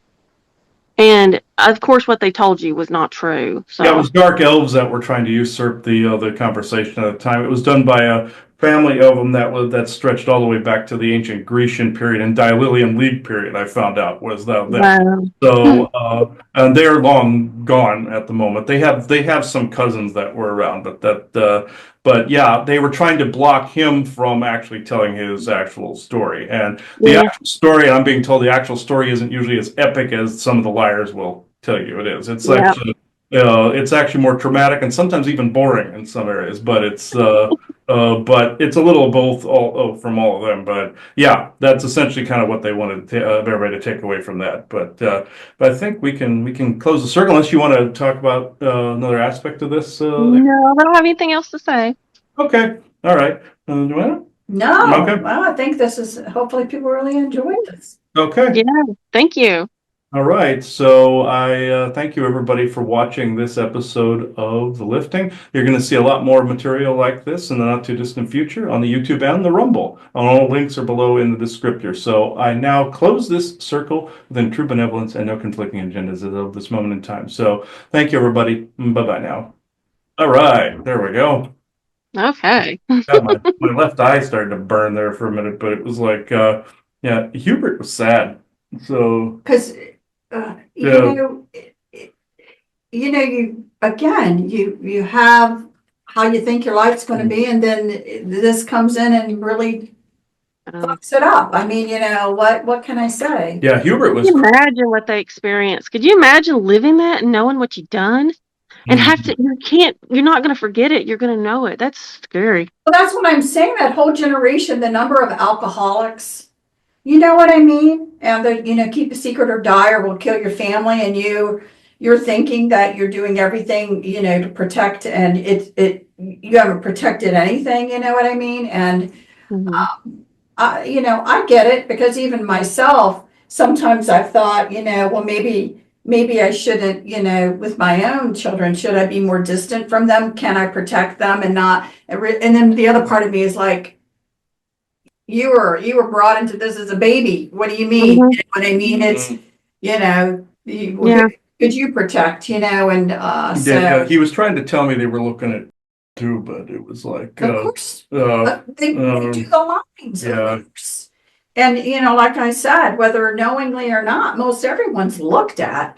So, it's just again, a sad story, of a situation that, I pray most people have no memory of. I mean, I really do. It's one of those things that you're like, you can handle it over in spirit. You know what I mean? See it. Yeah. Most people do it subconsciously too. Like a friend of mine, he'll do things on a subconscious level to correct certain things, but he don't remember beans about any of it. So it's like Yeah. it's on an emotional level. It's not on an actual remembering events level. So Right. But That's my whole thing is that I just think as however they come out with their story to introduce all of this, and it's going to be a huge infrastructure that yeah, more and more will come out. maybe more people will say, and how was that infrastructure really built? You see what I mean? As Mhm. far as, the tale that's going to be told versus the true reality of it, because the reality of it isn't pretty. But they're going to try to spin their tale as, and everything. And, we'll just have to see how it goes. mhm. The question I had is because every time, and I questioned it, but at the time when it wasn't happening, I mean, when it was happening, I just blew it off. So it was in combat, but it was, you know what I mean? It was like, that was weird. You know what I mean? But you know what I mean? Like you see something and you think like, that was weird. Whatever. You know what I mean? And Mhm. it just happened like like a few times. Was it the And same person observing? they always looked different, but I couldn't see their face. Yeah, that basically what my grandfather was saying. It was like remote viewing and other races kind of like bilocating and looking in on you is what he was saying. So yeah. Yeah, but it was like whatever region we're in or whatever, you know what I mean? Like their clothing, it Mhm. matched around them. Yeah, some of But them will make themselves look like the regional ones as well. And also there's other regional groups as well that they're not spirit, they're some of them are ET, some of them are military groups that are in a different frequency and they'll observe as well, I've noticed. So I'm thinking that's involved too. And yeah, also spirit as well. So you have that the, too. the ones that I saw, it was like their faces were. It's weird. It was just a haze. I could That see can be the them. frequency too. And also, like sometimes if you're looking at something that your brain has never seen before, it will be all fucked up looking, and then you blink a few times and you'll see it. You'll see it Yeah, right. Hmm? yeah. That's what I was telling April. Like, I said you need to. I told her the other night. I was like, you need to pay attention. Like, those things that you see at the corner of your eye. Hmm. You know what I mean? All And the it's time. blurry, and you look and it's not there. I told her like you need to pay attention to those things because it's not like, oh, dirt in your eye or something in my eye or I just saw something, because every time that I see something, it's out of the corner of your eye and you look, and the more and more that you notice them, you start actually seeing them. Yeah, your You know what brain I mean? starts to decode it correctly or encode it correctly, and then you start actually seeing it more. Yeah, yeah, I've noticed that. Like, well, there'll be things that run around the corners sometimes. Mhm. If I'm walking through a hall, I'll see and somebody run around a corner or something like And that. and everybody blows it off. They're And everywhere. It's all over the place. So it yeah. happens too much. It like with me, like I was telling her, in certain buildings that I've been in, I see something that's a blur at first. You know what I mean? Then I start questioning because it's the same spot, same area, same hallway, whatever. And then after a little while, I start seeing an actual, you know what I mean? Actually seeing a person, you know what I mean? Hmm. And there's been a few times where that person, and I explain it to everybody, because there's nobody supposed to be in the building at a certain time.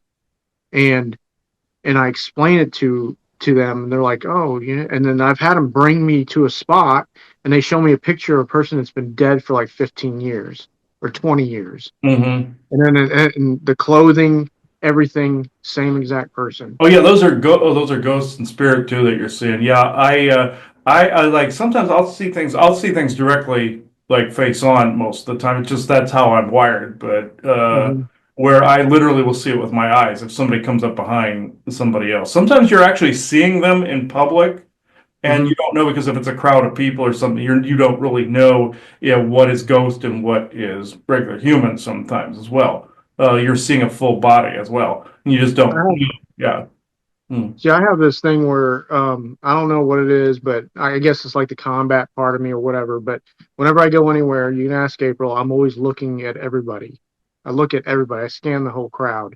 And then every once in a while, when something's going on, or you know what I mean, something that's going on that is out of place, I'll look around, and there's always like somebody just, you know what I mean? It's weird because it's like they're not looking at what's going on; they're looking straight at you. They're like Hmm. locking eyes They're with doing the you, same thing you are. and they're looking right at you. But it's like it's weird because everything gets kind of blurred for a minute, but they're Hmm. clear. Yeah, And it's then telepathic contact is what they're doing. I'm thinking you're either getting somebody that's channeling through them looking at you, or it is an actual ET that you've discovered too. So that they're Mhm. scanning you like what I do. So yeah, yeah, Now yeah. the ones that were weird to me are the ones that I look at, they lock eyes with me, and then I go to look around what's going on, I look and they're gone. And then the Hmm. other ones I'll look at and they'll lock eyes with me, and they're doing the same thing I'm doing, looking around for bad stuff or whatever, and they'll look at me and they'll acknowledge me by blinking their eyes or nodding their head. Yep, yep. I run And, into and that then too. Yeah, and then yeah. the ones that I seen, like I said, the ones that I seen that look like observers, it was always right before something catastrophic was going to happen, and then I'd be moving and I'd have this weird feeling, and I'd look and there's a person there, and but I can't see their face, but I can see their body and everything clear as day, but they're always by themselves at a high point where they can see everything. Hmm. And then and then I get this weird feeling and I tell everybody to stop the patrol. And then I start looking at everything and it's really scanning, you know what I mean? Then I'd find stuff, or like a firefight would break out or an explosion would happen, and you would look and that person's not there. And Yeah, I'm that's a talking like, watcher, and some of them are bad that cause the fights, and other ones are like the good guys watching over an area too. So it's a mix of both. You're getting good and bad and all in between.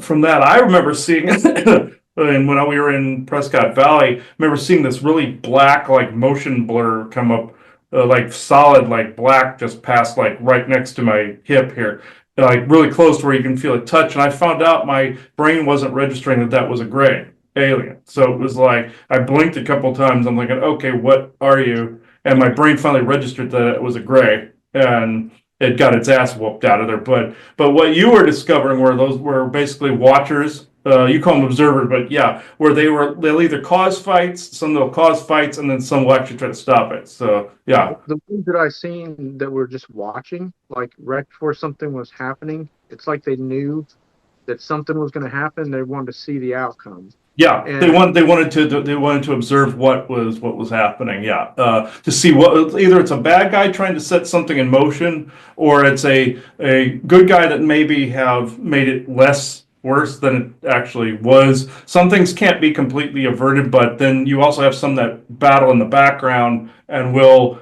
You'll get the outer edge of what happens there too. You'll see like a fight that's happening from other parties that you're not seeing, that happens over here, kind of mirrors.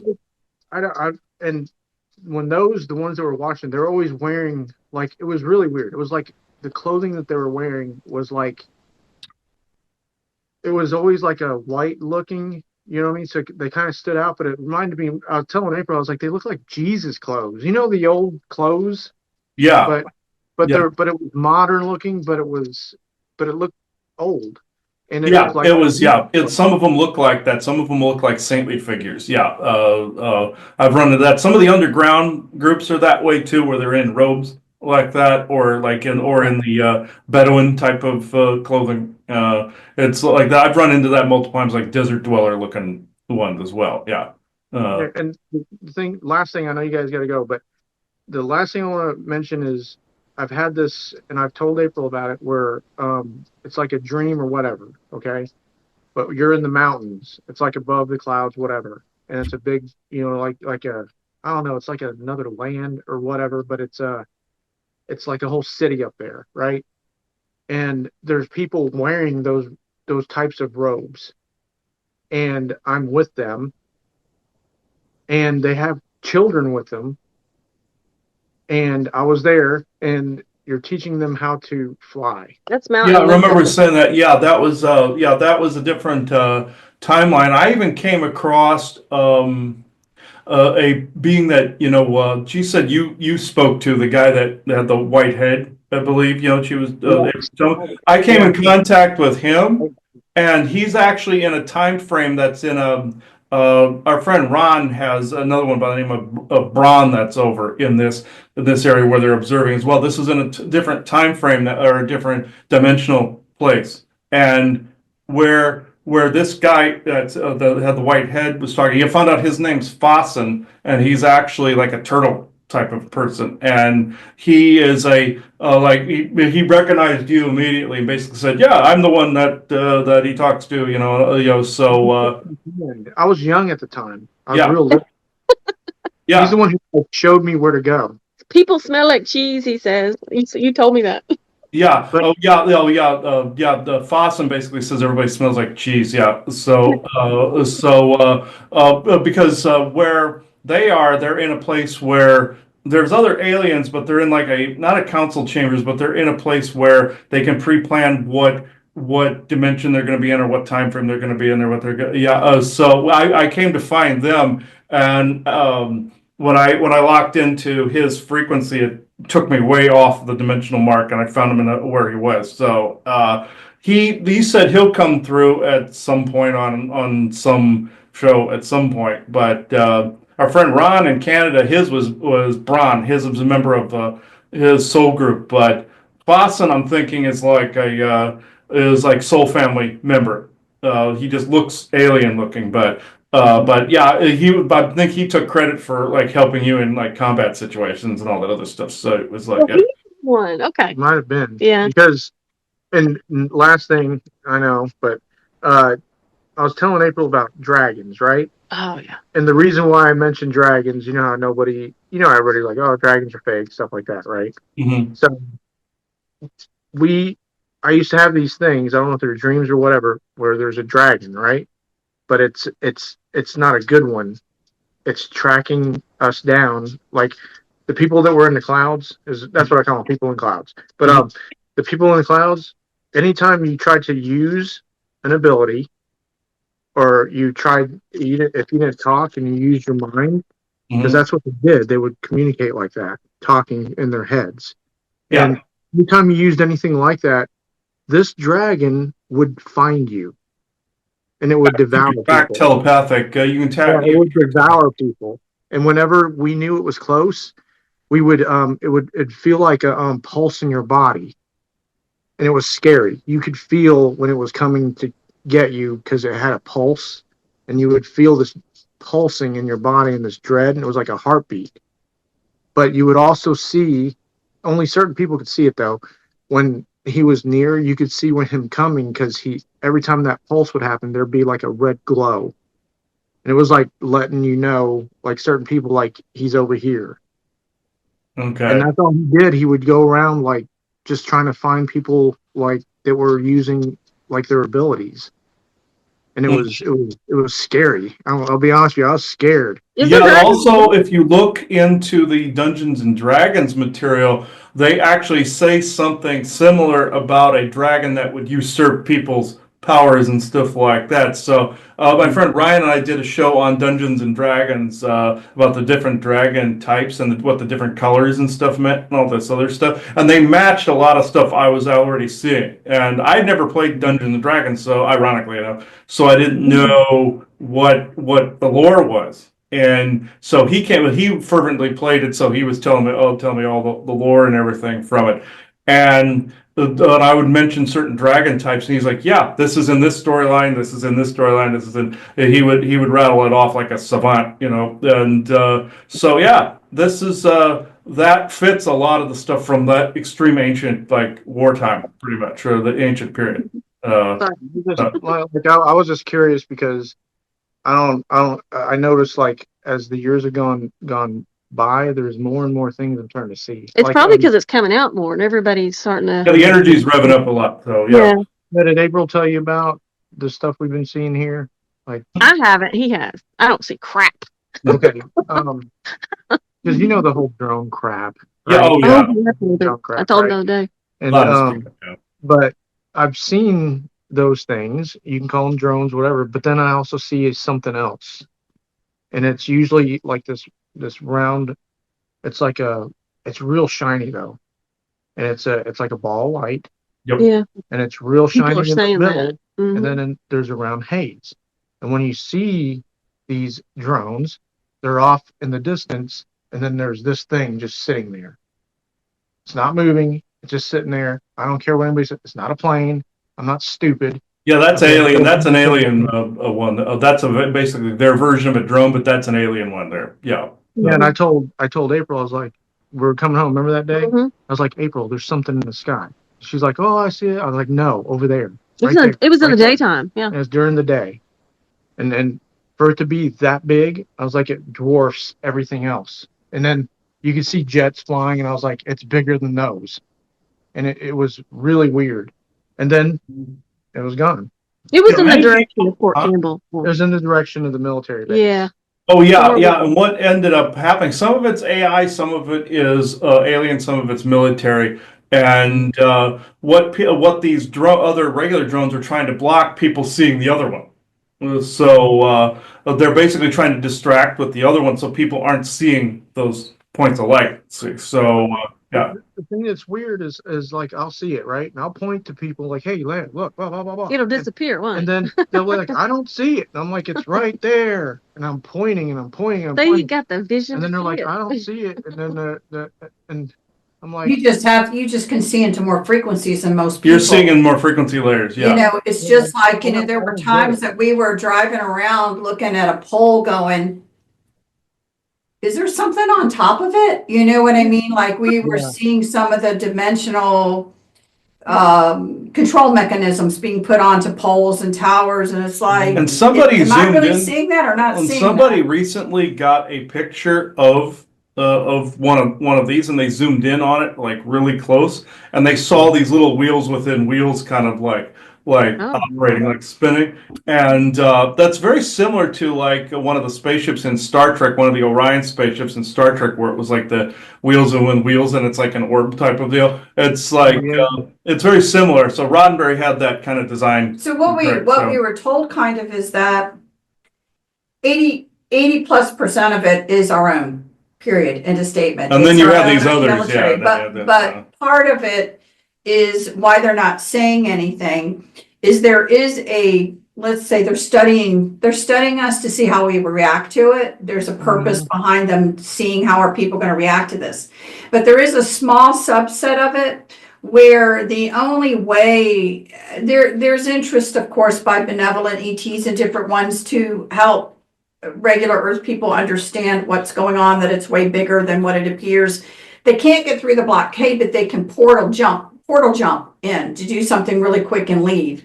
So there's been an although it's still a small quantity, there's an uptick in that. So there's an uptick in something trying to let itself be seen. Although again, it's a very small subset of the total of what people are seeing. So then you have the military like, well, what are we going to do? Let's, get the company drone up, or get these companies, get their stuff up in the air. Let's practice all of our stuff now so that we can cover it up. But then we can also see how it is the humans react to the fact of this strange stuff flowing around. So it's kind of sometimes these, let's just say, moments of trying to disclose are then there's always a plan ready of how are we going to take credit for it, cover it up, use it to do a study and see where, what I'm saying? They're trying to normalize everything.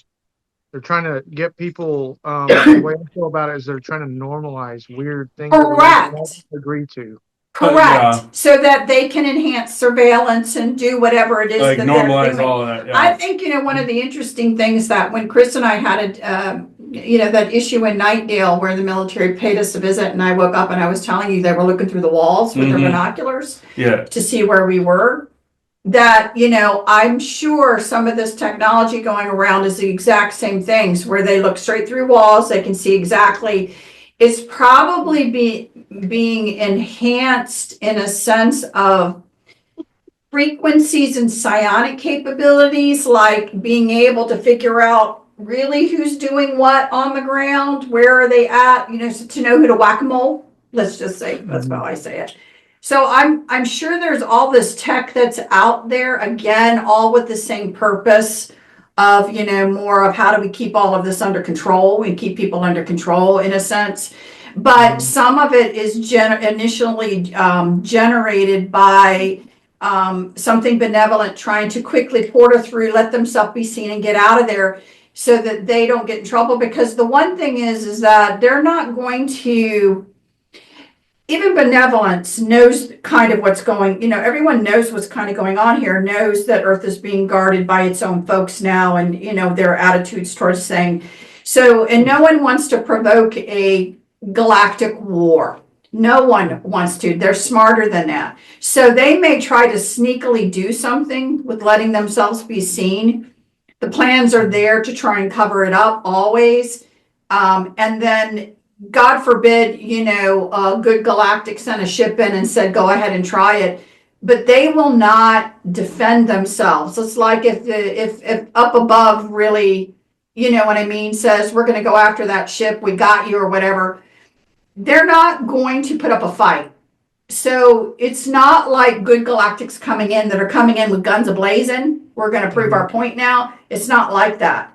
It's more of, we're going to try and risk and take an opportunity to get in, porter in and out, jump through their defenses, and oops, I didn't realize I was seen, or however that's still going on. And then you have the military and the powers that be have their multitude of plans in place to start to utilize if they need a cover up for it. Yeah. And then again, what now will humanity allow? How well have we dumbed humanity down that they're willing to accept this story or that story, or however we play it out. So all of that's in play right now. What I think more than anything is that the generations that are coming now, they're actually, and I'm not trying to be mean, but they are dumbed down. They believe anything, because I work in, okay, that's Vanderbilt's area, okay? And they believe anything that Vanderbilt puts out, anything, and they believe a certain way no matter what. I'm talking like diehard, and they will fight you if you disagree with them. And I'm talking like college students. There's doctors that it's crazy. But last thing, I saw on my way home, I saw something that looked like, I don't know what it was, but it was actually shaped like a crescent. It was like a crescent, but it glowed real bright on the front end, and on the inside it was darker. And it happened. Remember when I told you when I was on my way home? I don't know how this happened, because it's basically 5 lanes, big road.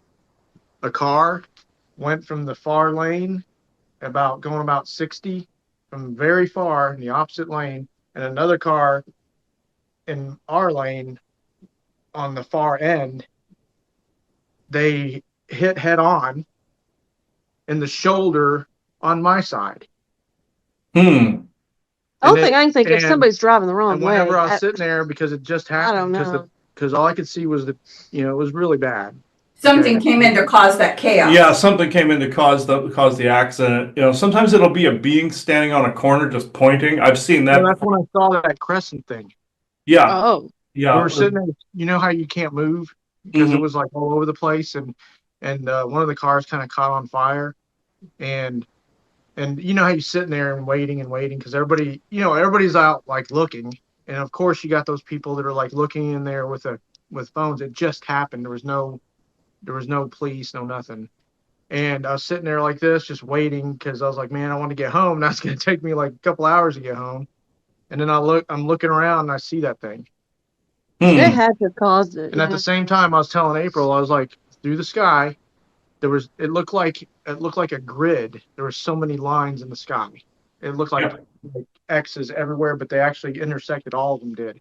And then there was that thing, and it was like right above but Yep, real high. that was somebody trying to cause the chaos and the problems in the traffic is what it was. That sounds more like alien at that point or dimensional type of craft to me. When we were in Prescott Valley, I literally saw a man walking on a street that I thought it was like he was in like this Merlin like getup, and he had the robe, the whole thing, like what we were talking about before. Mhm. And he had his eyes covered, kind of like the Emperor in Star Wars, right? The eyes covered with the hood. Yeah. And I saw him pointing at traffic, and he was like doing this. And he almost caused a car wreck, and I reached out with my mine and cut his head off, and he disappeared. And then the traffic went back to normal. No, you And shot. if you see any beings doing that, if they have a form like a person, just lob their head off in your head. Just cut their head off. And it'll restore the situation to a normal state after that. But I try to unwrite them, try to undo things. When I see stuff like that, I just try to undo what they're doing. But but that was a dimensional type of craft or somebody that was doing the same thing, but in a ship of some kind. It's weird to me because it's like everybody's so involved in pardon my language, but bullshit, right? That nobody basically people are walking around with their heads down. Mm-hmm. You know what I mean? Yeah, they're And right. then Yeah. I'm walking. It feels like I'm walking around with my head up, looking around, and everybody's just like they're just like in a zone or something, right? It's We like call it the dumbing because it's called psionic dampening in reality, where their being that's technology is dampening. But I nicknamed it the dumbing because it's because I see that constantly where people are like, "What? Huh?" It's also a sign of extreme stress. So it's like, I'm looking down because I cannot engage in one more thing. I cannot, you know what I mean? So keeping people so stressed out, you have a tendency to want, in a sense, a way to hide from it all, and people will tend to just keep their head down so they don't engage.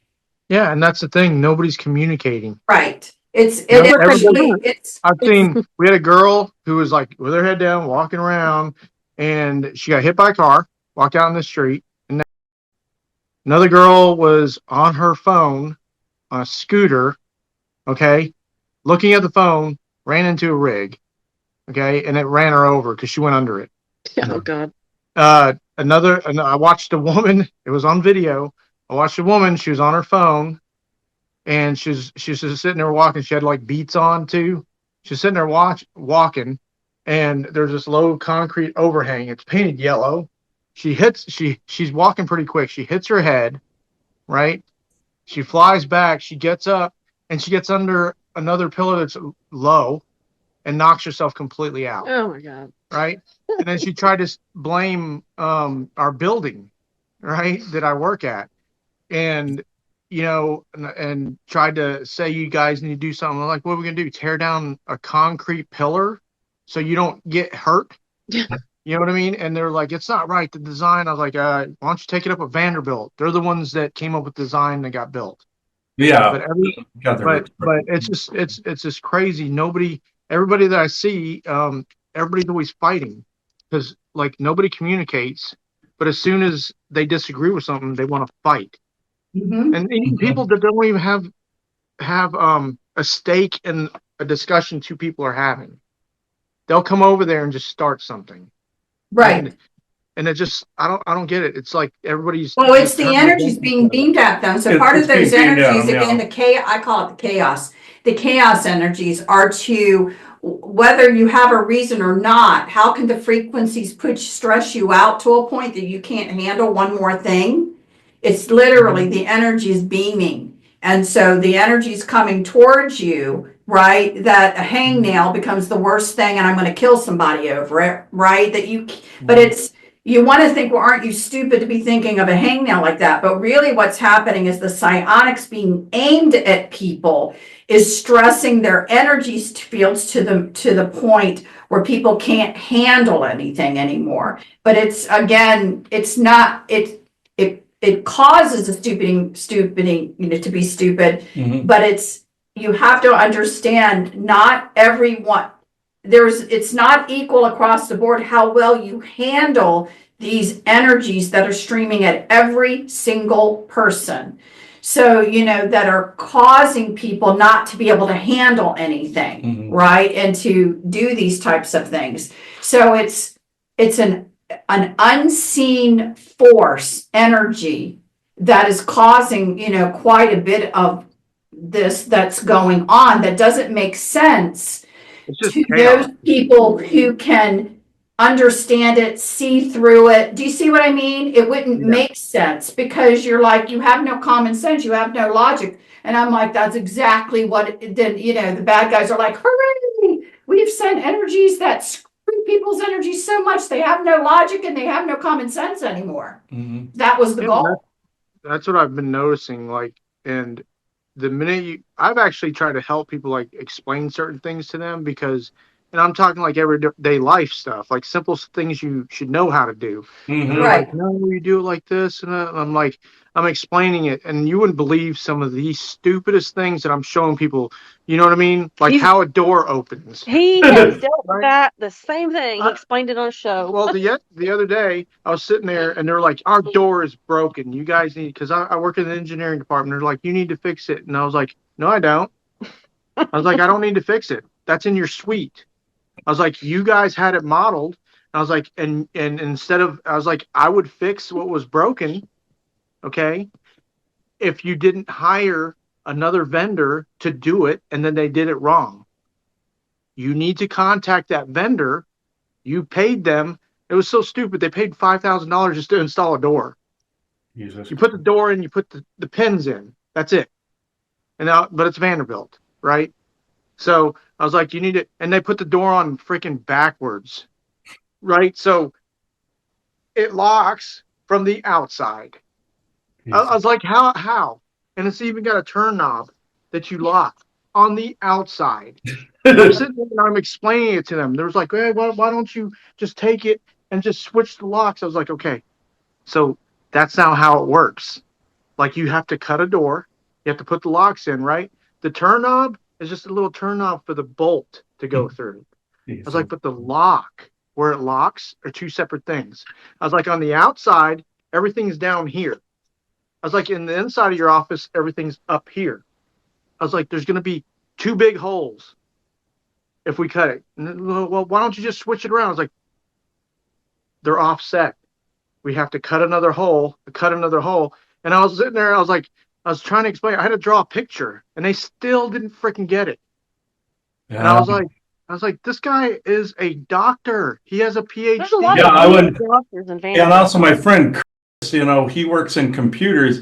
He said he would talk to doctors and nurses, and they didn't know what a mouse and a computer a monitor was or anything like that. And I was like, I'm actually scared to have those people work on me. My mother has a phrase for this. She says, "The wheel is turning, but the hamster's dead." But I had another guy. He has he's well known. Okay, he's I'm not going to say who he is, but he's a doctor. He does research, right? And he was doing all the research on the when COVID started happening, right? And then there was one floor, and I was telling April about it. There was actually a floor up there with beds, right? When COVID was happening, all these homeless people were coming in, meeting with these people, going up to that floor with the beds, coming back down, and then they'd have where they had shots or whatever, taped on them and stuff, and they would pay them. And I'm going to be honest with you, I have not seen them since.